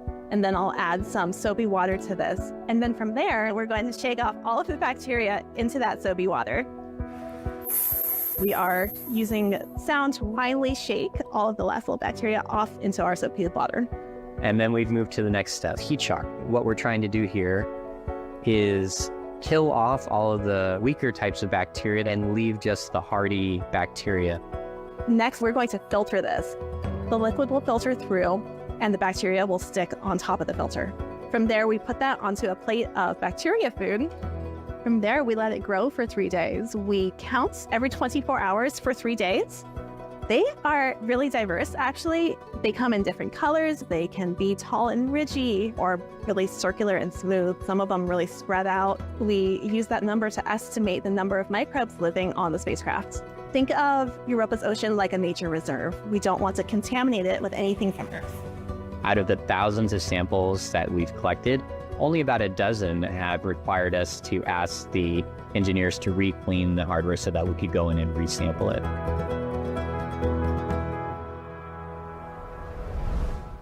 All right, let's go back to Daryl and Mick to get another status update on the rocket. Yeah, and we've been following this launch ever since it lifted off at 12:06 in 00 seconds Eastern Daylight Time from right here at the Kennedy Space Center in Florida. We are tracking since then the progress of this coast phase, and we do not have telemetry data currently for it, but we are expecting to pick that back up at our next ground station. We're currently flying over top of, close to, as you can see right there, the southern tip of Africa. Yeah, Daryl, the telemetry and ascent is, the coast is picked up by the ground stations across the globe, and we'll be picking up data here shortly. And you know, one of the new things that we'll be doing with Falcon Heavy as we get ready to start up stage 2 for its second burn, we'll be using the NASA TDRS network, the tracking data and relay system, to be able to pick up that start of stage 2 once that comes about. So that's a first time we'll be using that for Falcon Heavy, and things are looking great. So we are hearing that we just got at AOS from our Cape Town ground station, and we were watching telemetry. It just came back on the screen, so things are looking really good. data that has just popped up for the orbital coast. Looks good from a velocity standpoint and altitude. So this mission continuing to look good during this coast phase. Right. We've regained, again, our telemetry now. We can see exactly where the second stage is, and the spacecraft all is good now. And you mentioned I've got to fly under TDRS when we lose all ground stations, so that we're going to use a satellite to keep track. All right, so we're back online now, and we'll send it back to Megan and Jenny. And we told you earlier how the spacecraft's sensitive electronics are in a special vault to protect them from Jupiter's intense radiation belts. This is a piece or a replica of a piece of that vault. And as we said, it has U.S. Poet Laureate Ada Limon's poem engraved on it. But also we wanted to point out this. This is a part of NASA's Message in a Bottle campaign. Can you tell us about it? Yeah, so more than 2.6 million people signed their name onto Ada's poem and her message out to Europa and out to the stars. And not only that, these names are not, they're not digitally encoded in a microchip. They're actually etched, this kind of micro etching, nano etching. On that tiny which is little like chip. the size of a dime. Exactly. 2.6 million names actually physically etched onto this plate that was attached to the spacecraft. Because I was incredulous about that. I was like, really? So I did find out that JPL technicians used an electron beam to stencil all those names, and each line of text was smaller than 1/1000th the width of a human hair. Yeah, that is wild. Absolutely wild, right? Yeah, take a look at the video now. This is them actually stenciling, like you said, those names on there. And I just love how many people, again, as you said, 2.6 million wanted to take a part in this and have their names go into space. It really is incredible that, the public got so excited. Everyone wanted to send their name along Europa Clipper out to Jupiter. And just really quick, let's come back here live to the desk. Can you flip over the vault plate? Because there's so much in with this vault plate. We want to point out the other side as well. Yeah, so the other side of the vault plate has the word for water in about 104 languages. And these are the audio waveforms of people saying the word water. Wow. Because water is the thing that connects our two worlds, connects the Earth and Europa. Yeah. What a beautiful way to embody this mission, really, in this vault. It's really incredible. That's cool. Yeah. Okay, so the Message in a Bottle campaign was just one of several ways you could be involved in this mission. Some of you took part in an art challenge, so let's take a look at some of those pictures now. Oh, that's nice. It's so colorful and beautiful. And Mize is one of the instruments, Mize right? is one of the instruments, and we love saying things like "Go Mize, go!" "Go Clipper goes." That's amazing to see. Oh, oh, that's great. Oh, So wow. what a creative imagination. That is what folks or this child is hoping to maybe see on Europa, right? Yes, and in kind of our wildest dreams, we hope we see things like that. A narwhal, yeah. Oh, this is really nice too. Cool. Yeah, look at that. So that's kind of showing our trip out to Europa, and I love that kind of side view of Europa, seeing the ice and the water underneath. That's amazing. And if you're home watching and you're saying, wait, I want to submit my picture, my masterpiece of Europa Clipper, there's still time, so just take out your phone and scan the QR code now that you see on your screen. The art challenge is open until the end of the month. Or if you like to wear your love for Europa instead, let's take a look at some other photos now. These are Jupiter and Europa-inspired fashions, and this was part of NASA's Style Challenge #Runway to Jupiter. They look very happy to be wearing the mission logo. That's awesome. Those look like, I think, knitted or crocheted sweaters. Oh, wow. This is my Halloween costume. I could see that. I'm going to dress up as Jupiter, and you're going to be Europa and just run around me. That's great. Every 3.5 days, I'll run around you. Oh, and these nails are pretty too. It's always nice to see, ways that people can bring their excitement for this mission onto fashion or art or anything like that. Exactly, and connecting kind of their own creativity with science. Speaking of which. And those nails, I feel like, put us to shame. I know. Jenny and I bonded. We did some co-host bonding, and we got our nails done as well. You see, they're meant to look like the ocean. So. That's right, a little watery blue marbling. Yeah, so I hope you also liked our runway to Jupiter submission for y'all to consider. And if you want to check out some more of those fashions, those Jupiter and Europa-inspired fashions, again, we have another QR code for you now. Trust me, there are so many more creative expressions worth checking out that really capture Jupiter's swirls, Europa's icy glam, and the exploration of our solar system. All right, and now we're going to go over to JPL. We have another update from Raquel. That's right, Megan. We're now taking a live look at another part of the Friends and Family event, this time in JPL's Von Karman Auditorium, where we saw lots of cheering during launch, and among those celebrating are the family of Al Kangahwala, the Deputy Mission Manager for Europa Clipper. Al is responsible for overseeing how the spacecraft operates, navigates, and stays on course during its mission to Europa, and he joins us now. Thank you so much for joining us. Al, can you tell us about your role and the next few weeks for Europa Clipper? Hello, Raquel. Sure, happy to. Along with Tracy Drain, we take turns in early operations, shift by shift, as you were mentioning, ensuring the health and safety, not just of the flight system, but of the mission operations engineering teams that are making this all happen. Looking ahead past today, we have many activities ahead. We're going to be performing characterizations, deployments, and checkouts of the subsystems and instruments. Some will be required prior to our first trajectory correction maneuver in about 3 weeks. We call that part Flight System Characterization Part 1. And then the vast majority of the remaining checkouts will be performed after that. That'll put us kind of near the end of the calendar year. After that, we'll be performing a flyby of Mars on March 1st, 2025. Speaking of flybys, Europa Clipper will have flybys of Earth and Mars. So how does that help it reach its final destination, Jupiter? So we use planetary flybys to perform what you would consider to be like gravity-fueled maneuvers. The slingshot effect you get by flying by a planet or a moon gives us essentially the ability to add energy to the spacecraft trajectory and to put the trajectory in a more optimal direction. So to get to Jupiter, we'll perform flybys of Mars next year and then one of the Earth in December of 2026 prior to arriving in Jupiter in 2030. Of course, once we're in the Jupiter system, we'll be performing many flybys of Galilean moons. And you can think of every flyby of Europa as not just a scientific opportunity, but an opportunity to tailor and craft the trajectory to set up the ground track for the next flyby. Yeah, so tell us about that. Like once it reaches Jupiter, what will the paths look like? So after orbit capture, we'll be proceeding with a series of Galilean moon flybys to reduce the size of the orbit, the capture orbit, to one that's more in resonance with Europa's orbit. So about 11 months after orbit capture in April of 2030, we'll perform our first Europa flyby in March of 2031.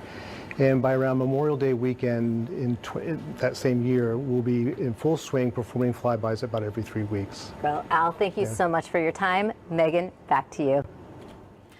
Now, Europa Clipper is carrying 9 science instruments on board, and they all came from all across the country, as you can see on the map on your screen. Yeah, isn't it amazing? There are just all of these institutions around the country that contributed instruments to the payload, and I'm so glad they did. Again, very much a team effort.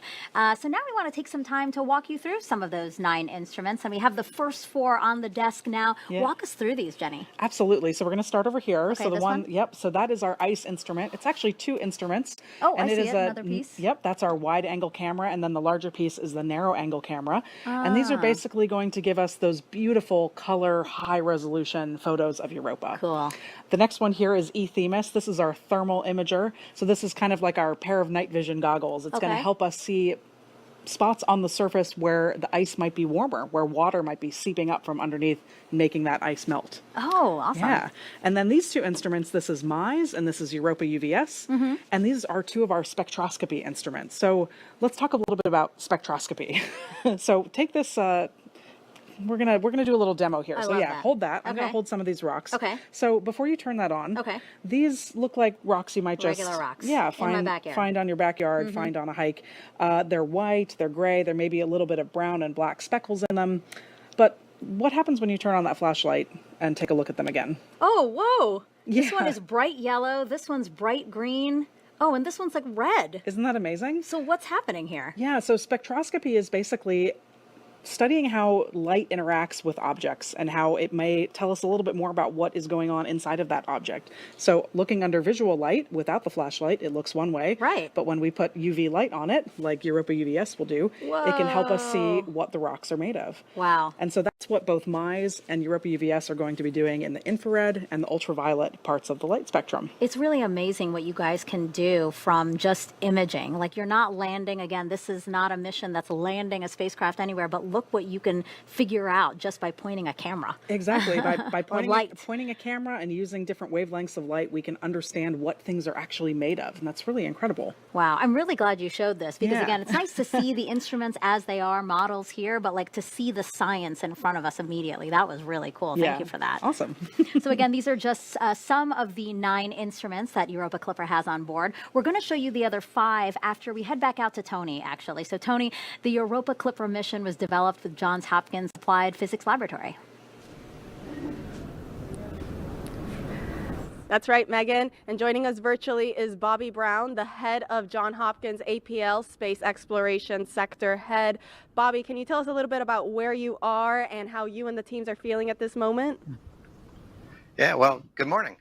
Yeah, I'm standing here in the Mission Support Area East, which is one of 2 mission support facilities. One's at JPL, that's the primary one, and then we have a facility here in Laurel, Maryland as well. And I'm standing here with members of the operations team who have been plugged in all day and are part of this mission. That's amazing. Congratulations to you and the team. And in your mind, what makes Europa Clipper so unique? Europa Clipper is among the most special missions that we do in planetary science. The science itself is amazing. It's something that's been in work for 15 years. The spacecraft is huge. It's going to a destination that you could really just dream of. You know, think about the moon, but the moon, you know, our Earth's moon, but with twice the volume of water that we have on the Earth. And our spacecraft's going there to explore. It's a very large spacecraft, very heavy spacecraft, and of course soon our magnificent solar arrays are going to deploy. These solar arrays are 100 feet across. So this is the largest, most significant planetary science mission of all time. That's right. And can you tell us a little bit more about APL's contributions to this mission? Yeah, well, a mission this unique actually took the best of the folks at the Jet Propulsion Laboratory and at the Applied Physics Laboratory working and learning together. This mission took the best of all of us to get this done. Here at APL, we've been responsible for the propulsion module and the communications electronics and antenna that are part of that module. The propulsion module is about 10 feet tall. It's about 2/3 of the height of the overall spacecraft. And we've also built, I'd say 2.5, 2 and parts of 1/3 of the science instruments. So the cameras that we were just talking about, those 8 megapixel, both wide angle and near angle cameras that were, when they were designed, had the same resolution as say an iPhone 10. Those were designed right here at APL. They're going to be able to zoom in on Europa to a factor of 5 greater than what we've seen on past missions like Galileo. We also built the PIMS instrument, which is one of 2 instruments that's looking at the magnetic field and the plasma surrounding Europa. It's going to tell us a great deal, together they will tell us a great deal about the ocean beneath the icy surface. And then with JPL, we worked on the MISE instrument, which is that spectrometer that you were just talking about in the previous segment. That is very exciting indeed. I know we're all very much looking forward to the data that we get back from those instruments. Bobby, thank you so much for joining us. Back over to you, Megan. Really cool to hear from APL, and thank you, APL, for your contributions to this mission.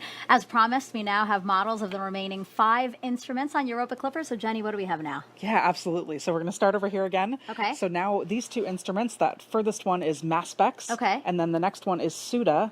And then both of these together are our dust detector and a mass spectrometer. So these instruments are going to be kind of directly tasting particles that are in the environment around the spacecraft. Tasting? Yeah, so kind of as we're flying past, particles will be hitting their sensors and we'll be able to tell what they're made of, how fast they're going, and doing that kind of chemical analysis. Oh, okay.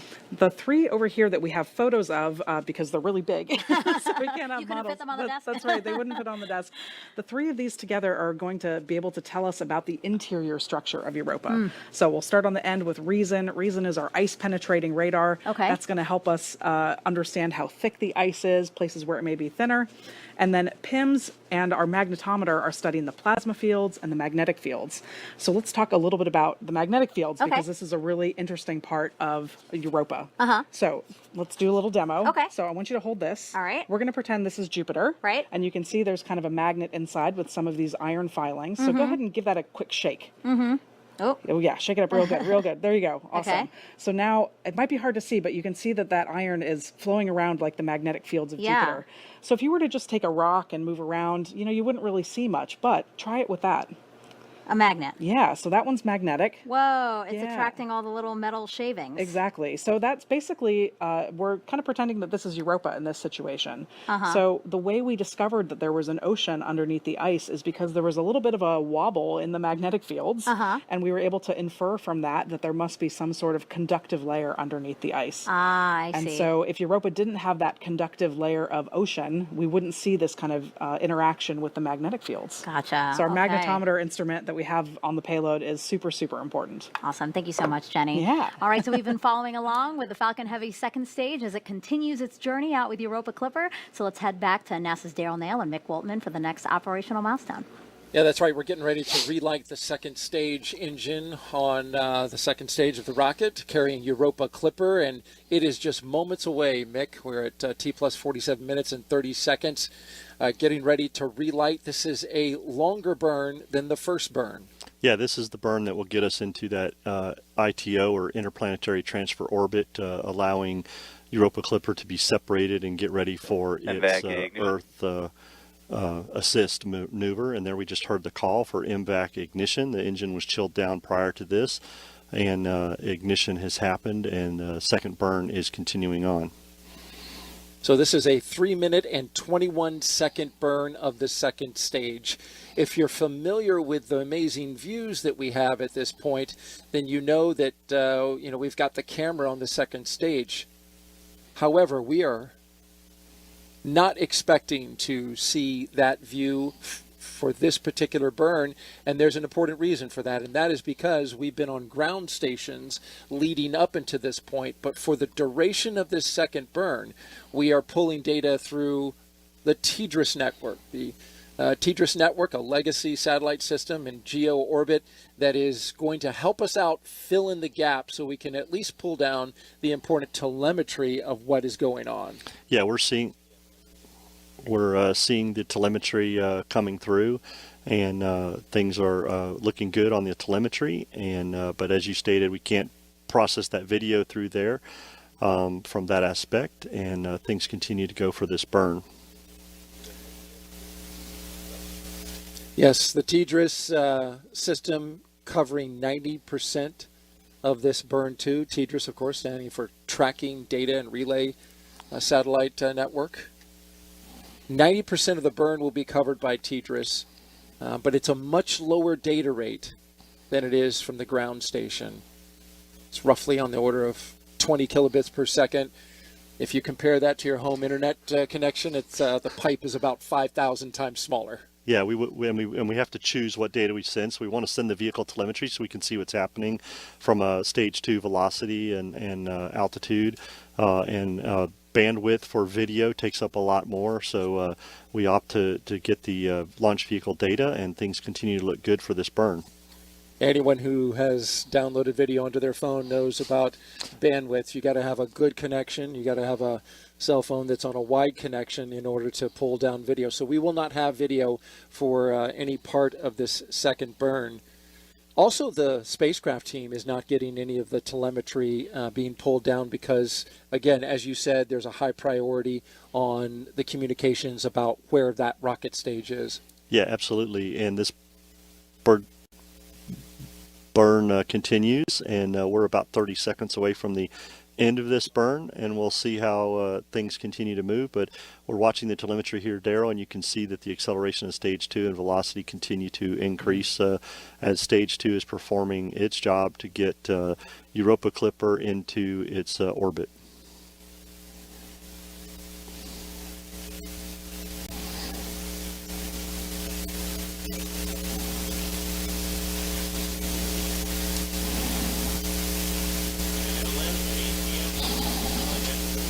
MVAC engine cut off. There you have the cutoff. The second burn is complete. And we just caught some video of right there at the end of the second burn, and we've got some results there. Everything looking good. Yeah, TDRS network did its job. We just switched over to ground station, and we were able to pick up that nominal video. orbit insertion. And nominal orbital insertion has just been reported, and stage 2 looks good. So our next event, Daryl, will be spacecraft separation. Very excited for that, and I know everybody's looking forward to that with the successful launch today. We are looking forward to seeing Europa Clipper go off into space off that second stage, but in the meantime, we'll send it back to Megan and Jenny. All right, it's been now about 51 minutes, nearly 52 minutes until, since launch. Our coverage is going to take you through separation and getting the first possible signal from the Europa Clipper spacecraft. Let's head back over to JPL, where NASA's Raquel is somewhere new to tell us about the Deep Space Network. Yeah, Megan, this is a wider look at the Space Flight Operations Facility at JPL, where NASA operates the Deep Space Network. This powerful system is able to communicate with spacecraft traveling beyond the moon. And joining us today is Amy Smith, the Deputy Project Manager for the Deep Space Network. Thank you so much for joining us, Amy. Thank you for having me. So your team is waiting to hear from Europa Clipper. Can you tell us why the Deep Space Network is so important with establishing communication with spacecraft? Yes, so the Deep Space Network is part of NASA's Space Communication and Navigation Program, and it is the critical link between scientists and mission controllers on the ground and more than 40 missions that are exploring our solar system and beyond today. So the Deep Space Network is made up of 14 very large antennas strategically located around the world. We have a complex here in Southern California, one outside of Madrid, Spain, and another one in Canberra, Australia. And those are about equidistant around the world, as you can see in this graphic, so that wherever your spacecraft is, when it needs to communicate to Earth, it can see one of our Deep Space Network antennas. So with the Deep Space Network, we can send commands to our spacecraft, we can collect all that amazing science data, and we can even collect navigation data so that the teams know where their spacecraft is. Yeah, and what is Europa Clipper doing right now, and which location do you expect to establish communication with first? Yeah, so the radio on the spacecraft will turn on about its separation and start warming up and sending a downlink signal back to Earth. And we have antennas at our Canberra complex, which are set up right now and waiting for that signal. And then after that, what is your team doing to prepare for signal acquisition before and after? Yeah, so the Deep Space Network is here to support our missions. And so we work really closely with the missions to understand what they're going to need, especially in a critical event like today. The mission provides all of those parameters to the Deep Space Network so that we can set up our antennas to be looking at the right place in the sky, to have all of those downlink set up just perfectly so that when the signal comes in, we'll be able to see it. So the first thing we're going to see with our antennas is the carrier frequency. We'll see that pop up and we'll lock onto that. And then we can start to decode the data that's on there. And once we are able to decode data, we'll start sending that directly to the mission operations team so that they can use the data to see what's going on the spacecraft and make decisions about what to do next. Eventually, they'll ask the Deep Space Network to turn on the uplink, so we will establish coherent two-way communication, which means we'll still be collecting data, but then we can send commands to the spacecraft, and we'll start collecting that critical navigation data that the team needs. Okay, thank you so much for your time, Amy. Megan, back to you. Thank you, Raquel and Amy. And once Europa Clipper is launched, you can follow along with its journey using NASA's Eyes on the Solar System, which you can check out by scanning this QR code. It's a 3D program that allows you to zip around our solar system to learn about planets, asteroids, comets, moons like Europa, and spacecraft like Europa Clipper. And remember, Europa Clipper is not a life detection mission. Again, instead, it is looking for the right conditions that could support life. Now, a check on the clock. We are now 55 minutes from launch. We have time for some more social questions. This one actually is not a question. It's a well-wish. This is from Tiffany Basket on Facebook. I think she knows you because she's saying, "Hi, Jenny." From all of us in Ohio at the Buckeye Online School for Success, we want to thank you for keeping us updated and inspiring our students to dream big. Good luck today. That's just so heartwarming and amazing to hear from them. And I know they're all watching. So, yeah, thank you so much. Yeah, that's wonderful to get That's to hear great. that. Hi, Tiffany. Thank you for that. Yes, thank you. And we have one quick one from Instagram. If life is found on Europa, what will be the next steps? What does this mean for future missions? And I'll add on to that. What would life look like possibly? Yeah, so, again, we're not a life detection mission. We are not really looking for like a biosignature of something that says like, oh, we found life, right? But we are kind of assess its habitability. And if we find that this is a place that is habitable, the hopeful next step is that we would send a landed mission, that we could go in the future and actually land on the surface, take samples and all those things. All right, let's go back to Daryl and Mick right now. Very much, and we continue to watch the progress of Europa Clipper on that second stage of the Falcon Heavy rocket, and we're looking good so far. The telemetry we're seeing looks like the coast again is going well. We expect the spacecraft and the second stage to start to go into a little bit of a roll, and that's intentional, Mick. Yeah, for thermal protection, to make sure that Europa Clipper stays cool and gets going, and we get that thermal roll that's going on. But everything's looking good, and the initial data we got from stage 2 performance looked really good and nominal for that second burn. So we're definitely looking forward to Europa Clipper separation here shortly, as we can see this camera view of Europa Clipper on the front of the SpaceX stage 2 launch vehicle. Yeah, that's a great shot of the spacecraft going out the forward end. Europa Clipper, the largest spacecraft that NASA has ever built and sent into space on a planetary mission.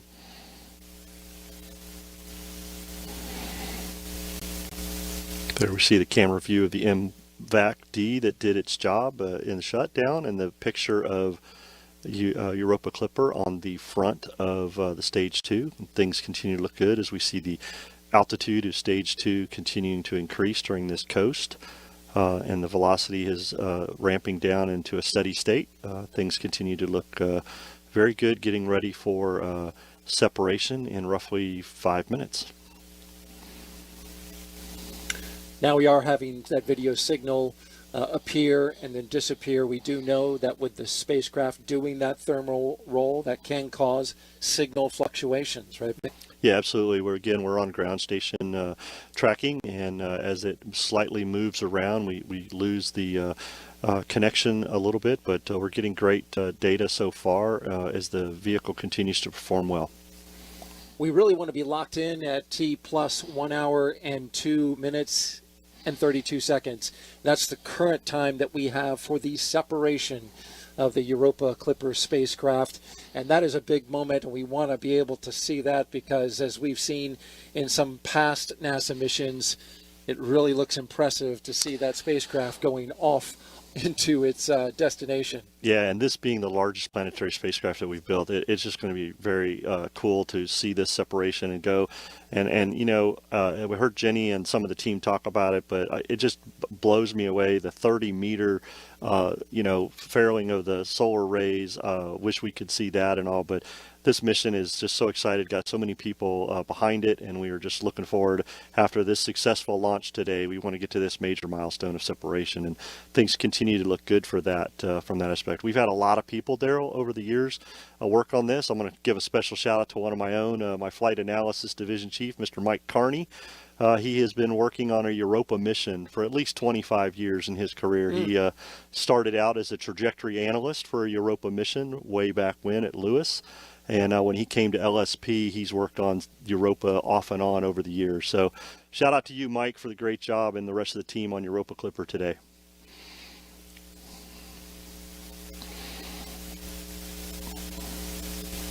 We just passed the 1 hour mark of flight for Europa Clipper and Falcon Heavy.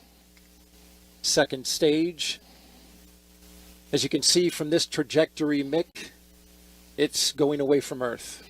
Yeah, this is that interplanetary transfer orbit that we talked about. That first burn got us into that park orbit around Earth. And this second stage, second burn on second stage did a great job of getting us on that way as we get ready to separate Europa Clipper to get ready for those flybys, to get those gravity assists to get out there to the Europa moon.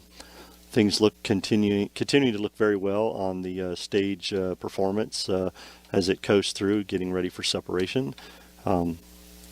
Trajectory looks nominal. And Europa Clipper is going to be deployed in a very high radiation environment. If you watched our broadcast today, you learned a lot about the high radiation, extremely high radiation environment and its destination, but it's also in a high radiation area right now as this deployment is in the Van Allen radiation belts. Yeah, we talked, one of the things that we had to monitor today during today's launch was solar proton flux.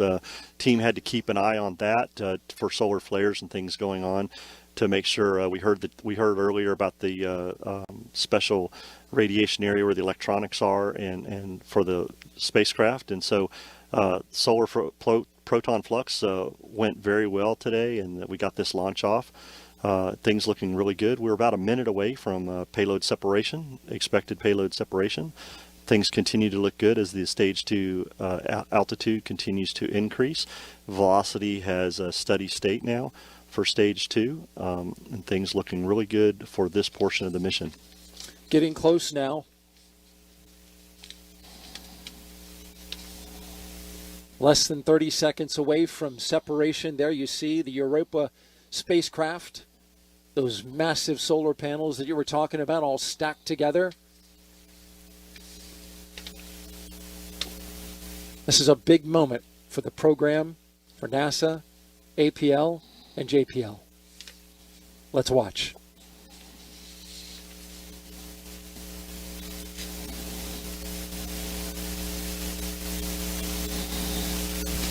Europa Clipper, separation confirmed. And there you go. NASA's Europa Clipper probe, embarking on a long-awaited mission to study Jupiter's icy moon, Europa. And what a sight, Mick. That is absolutely gorgeous, Gerald, to see Europa Clipper on its way. Successful deployment from stage 2. Falcon Heavy performed very well today. Teams behind us are clapping and enjoying. That is a beautiful picture. Via the video, we can see that Clipper has successfully separated. Please say goodbye to Clipper on its way to Europa. Now that voice you heard just there is the Europa Clipper flight director, Pranay Mishra. He's with the mission support team. Okay, all stations, we are waiting for sign of initial acquisition. Again, Telecom will confirm when we have carrier lock, and DDM will let us know when they see the first packet down. You can see the second stage and the spacecraft just hit orbital sunrise, fully illuminated by the sun coming over the Earth. And as you just heard the flight director say, they are now going to be monitoring for an acquisition of signal. Yes, this will be the first time the spacecraft gets information. Looking forward for that. The hope is that they would get it in the next few seconds. We're now looking at a split screen. On your left, you see Europa Clipper. On your right, this is telemetry coming. Or actually, this is the ground station looking for a spike, looking for a handshake with the spacecraft. And we expect to see that in the form of a blip. Daryl, as you say, they expect that here in a few seconds, but it can happen in a few seconds or anywhere from 15 minutes from now. So the team is closely monitoring this and looking for that, and we're hoping that we can gain AOS here very shortly.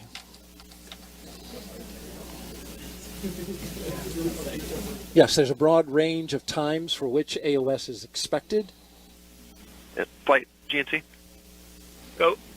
Just wanted to comment from the video that we could see that the sun was on the neg-Y side of the spacecraft. There were very low visible separation rates, and the negative Z-axis was pointed at Earth, so this should be favorable for comp. Copy, GNC. Thank you. An acknowledgement from the team that that sunlight could help things out. They're looking to warm up the amplifiers. Go, Phase. Sorry, I missed the session IDs for our SA sessions from GDS. Can you or GDS repeat those for me? We did not call them out on net yet, but there are 5 session IDs that it will cycle through, so just a note. GDS, could you note those session IDs in your cache report, and then folks can go there and take a look? So they got 2 radios there that they are warming up And once they get warm enough, they'll be able to send a signal transmitting down to the deep space network. And that's where JPL, the team that you see there in California, is awaiting to receive that signal, basically a handshake saying, hey, I'm here, I'm good. The bigger telemetry and the more the data about how it's doing will come down later. Go. Did we get confirmation that the alarm file was deployed? That's affirmative. Do we have the time at which that deployment was complete? GDS, do you have a specific time for when that alarm file deployment was complete? 17:05:06. Systems, you copy that time? Copy, thank you. Again, that's Europa Clipper Flight Director Pranay Mishra leading his team.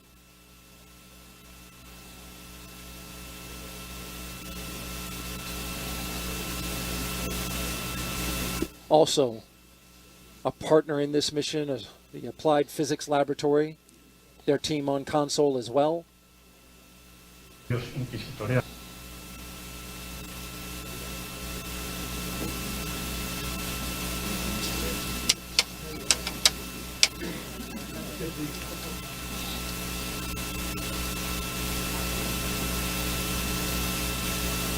We're continuing to monitor the search for a signal.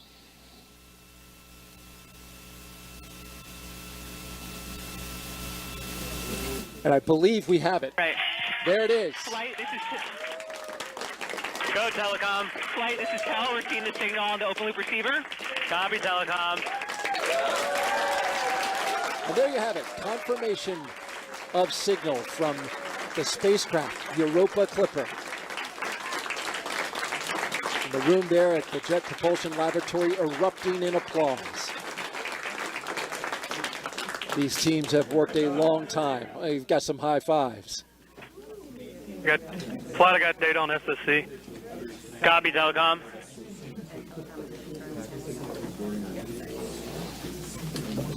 Flight, this is Telecom. Looks like 12 kilosymbols per second as expected. Copy, Telecom. Solid data rate. We're in lock. Flight, this is Telecom. We're in lock. Copy, Telecom. Flight systems. Go, systems. We have telemetry. We received good samples, and our displays are lighting up. Copy, systems. Initial hack is confirmed. And now they just locked in full telemetry from the spacecraft. Another big milestone. Flight prop. Go, prop. We are vented and primed. Thank you, prop. The propulsion system now is ready.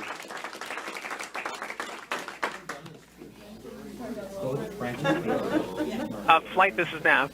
Go, Nav. We see Doppler data. Copy, Nav. Wake. Flight systems. Go. We're reporting status that both branches failed to vent. Can prop please confirm if venting occurred successfully? I was about to do that. The pressures are good, but we are seeing the valve venting flag. We're taking a look right now. Copy, prop. Thank you. Flight GNC. Go, GNC. We do see, there's the telemetry just came in too.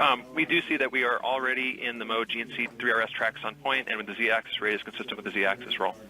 Copy, thank you, GNC. That's really good, right? Yeah.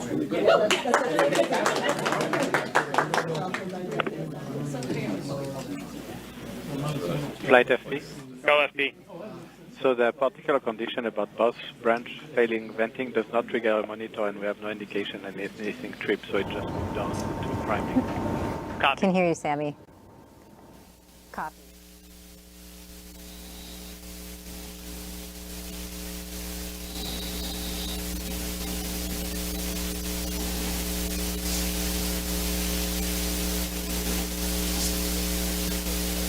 Is that if both branches fail venting, the behavior moves on to and attempts priming.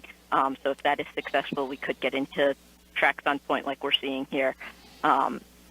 Depending on the cause of the both branches failing venting, which we'll look for prop to confirm more details on. Copy, activity. Activity, as you see signs of the launch behavior continuing, please call it out.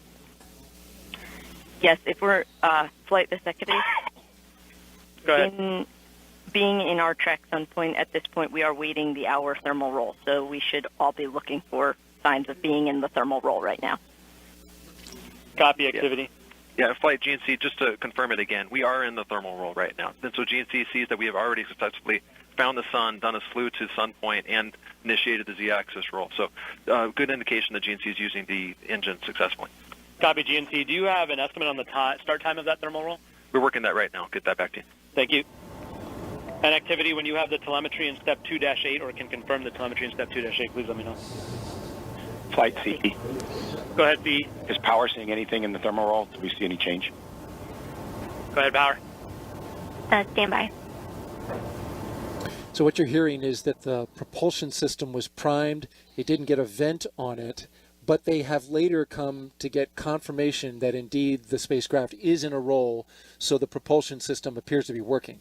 Yeah, absolutely. They have all good telemetry and everything going well. The spacecraft team's very happy, and they got into their thermal roll and doing very well. So awesome to see deployment. Awesome to see Europa Clipper on its way for this successful mission. Great job by all the teams on today's launch.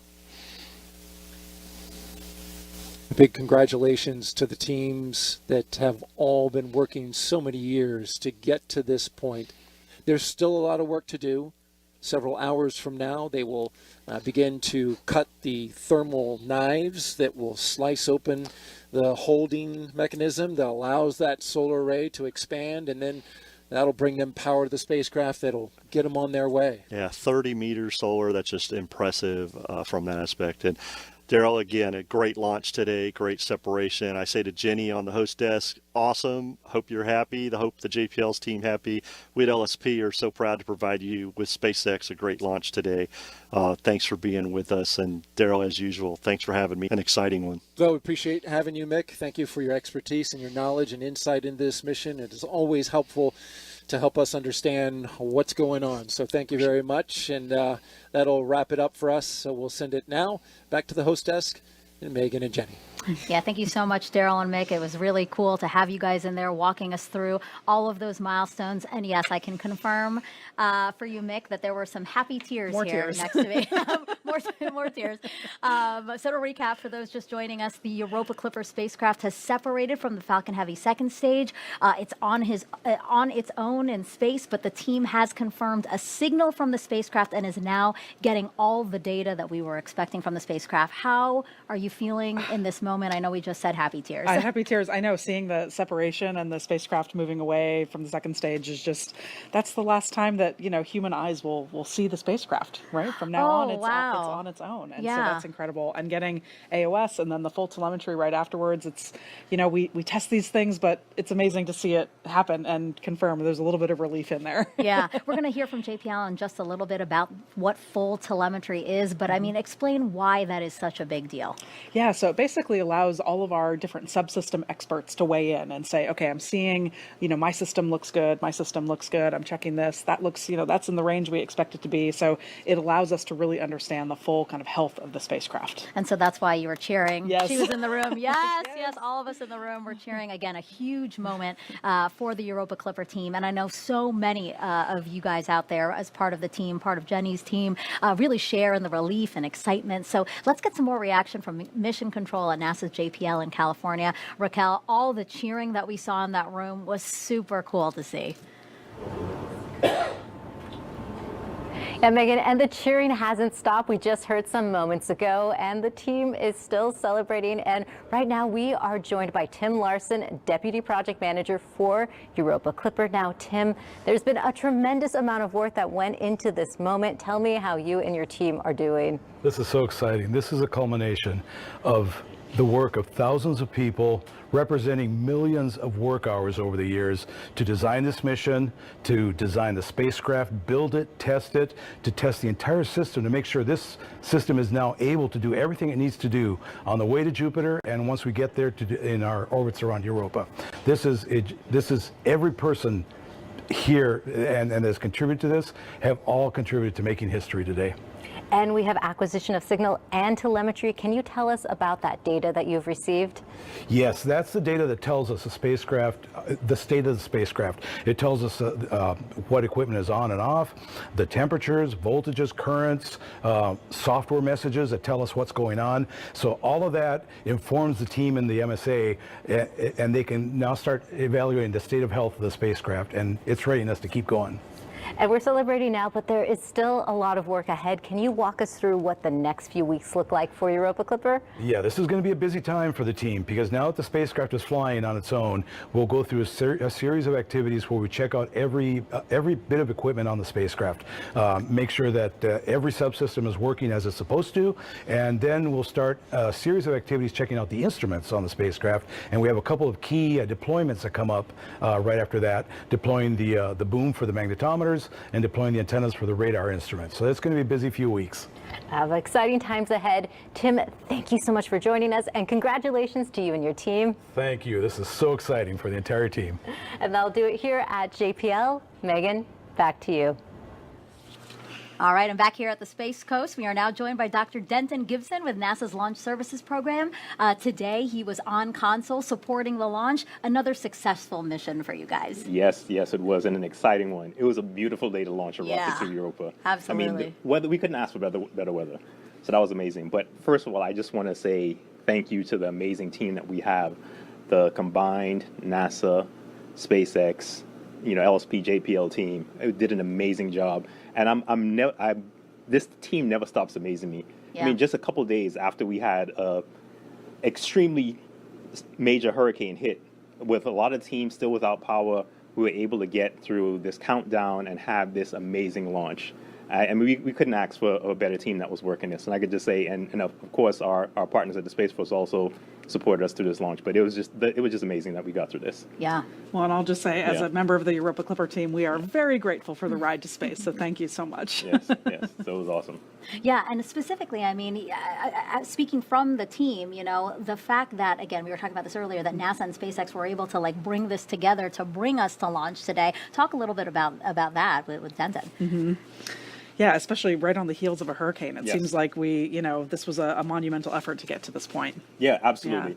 And, even though many members of our team are still without power. That's right. We all work together as a team. We came together to turn the things around quickly. The KSC was able to open and get our teams in to start looking at the spacecraft launch vehicle, working through anything, impacts from the hurricane. Thank God there wasn't many significant impacts, so we were able to work through that. We were able to get the team together to work things and able to get to this point. Mm-hmm. So it was a huge monumental task. This team really came together and got it done. Mm-hmm. Yeah. Jenny, do you have any questions for Denton? Again, I think you're kind of speechless right now. I know. I mean, what does it mean for LSP to be part of Europa Clipper's journey? I mean, the mission itself is amazing. Yeah. And to be the team that helped enable the spacecraft to get where it needs to go, to get the science that everybody's looking forward to getting. Right? I mean, I couldn't tell you how excited I am to really get and hear some of the science of the discovery that's going to come from this mission. Yeah. So it always means a lot to LSP to be entrusted with such a monumental mission and to get it where it needs to go successfully. So that's always, significant to have us be a part of that. So incredibly beautiful launch. Yeah, you guys enable so much science that can really change our outlook on our planet, on our universe. So thank you for that. And because as a little thank you to you, I know you guys love our launch highlights. So why don't we take a look at another launch replay from today's Europa Clipper launch. And here we go. 10, 9, 8, 7, 6, 5, 4, 3, 2, 1. Ignition. And liftoff. Liftoff of Falcon Heavy with Europa Clipper, unveiling the mysteries of an enormous ocean lurking beneath the icy crust of Jupiter's moon, Europa. Engine chamber pressures are nominal. See that the chamber pressures are nominal as we hear. All 27 Merlin engines look great. Rocket beginning to roll. Putting down 5.1 million pounds of thrust.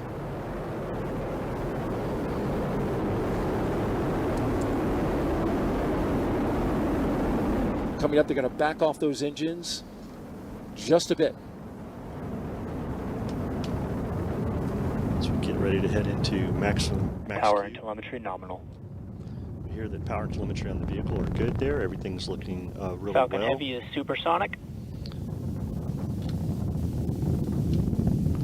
They have reduced power in the center core to get through max Q, maximum dynamic pressure on the launch vehicle as we approach that. The 2 side boosters at full throttle. I feel like Jenny couldn't really watch that video because she was going to start breaking down again. Nope. I'll watch it later. Yeah, it was really cool to see that again, those highlights from today. It really just brought me goosebumps again to be thinking about the science that this launch is enabling. So that's going to wrap it for us here at Kennedy Space Center for this live launch coverage of NASA's Europa Clipper mission. A huge congratulations to everyone involved and a big thank you to everyone who participated in our broadcast, especially Jenny Kampmeyer. Thank you so much. It's been so fun to be here, and I just love this is the start of our journey of exploration, scientific discovery, everything we're going to learn from Europa. It's just amazing. And again, this is huge for astrobiologists around the world, but really all scientific disciplines can really gain something from this. Absolutely, and it's going to change our understanding of kind of our place in the universe. If this is a world that could support life, what does that say about other solar systems that may also have worlds, like Europa? So you got to wait 5.5 years, though. I know. How do you feel about that? We got to be patient, but it's going to be worth the wait. I think we'll all be sitting on our hands anxiously waiting to get to Europa, but it's going to be worth it. And obviously there is work to be done while it's coasting there. One other thing that I wanted to bring up for before we let you all go is, Jenny, talk to us a little bit about your trajectory, how you got here to NASA, because I think that's an inspiring way to maybe end this broadcast. Yeah, people always ask, how can I work for NASA? How do I get to do what you're doing? There's a lot of different paths. My path was a little bit non-traditional. I started my career as an adult as a musician. I was a classical musician and orchestra librarian for a bunch of years. I went back to school for engineering, and now I'm here at NASA. And it was actually watching a launch that kind of kicked me down that path. So if you're out there and you're thinking, I want to work for NASA one day, just go down the path that you want to go down, and you can get there eventually. Yeah, and we're so lucky to have you. Thank you so much. And if you want to continue to follow along with this mission, just scan the QR code on the bottom of your screen. I promise it's the last one. This one will take you to europa.nasa.gov. Together, we will discover the mysteries of both Europa and our home planet. Have a great day, and go Europa Clipper. T-minus 10. I've never been more excited about the possibility of discovery. We are now at the point where we can bring together lots of different types of people. You talk about grit and determination and resilience. These are areas that humans aren't designed to go to. We put together this amazing adventure and mission. So when I turn it on, whoa! Decisions we might make could influence other things. And it's everything. I hope that we can do something to turn us around. There are many questions raised by the mission that we still need to answer. The story is never complete.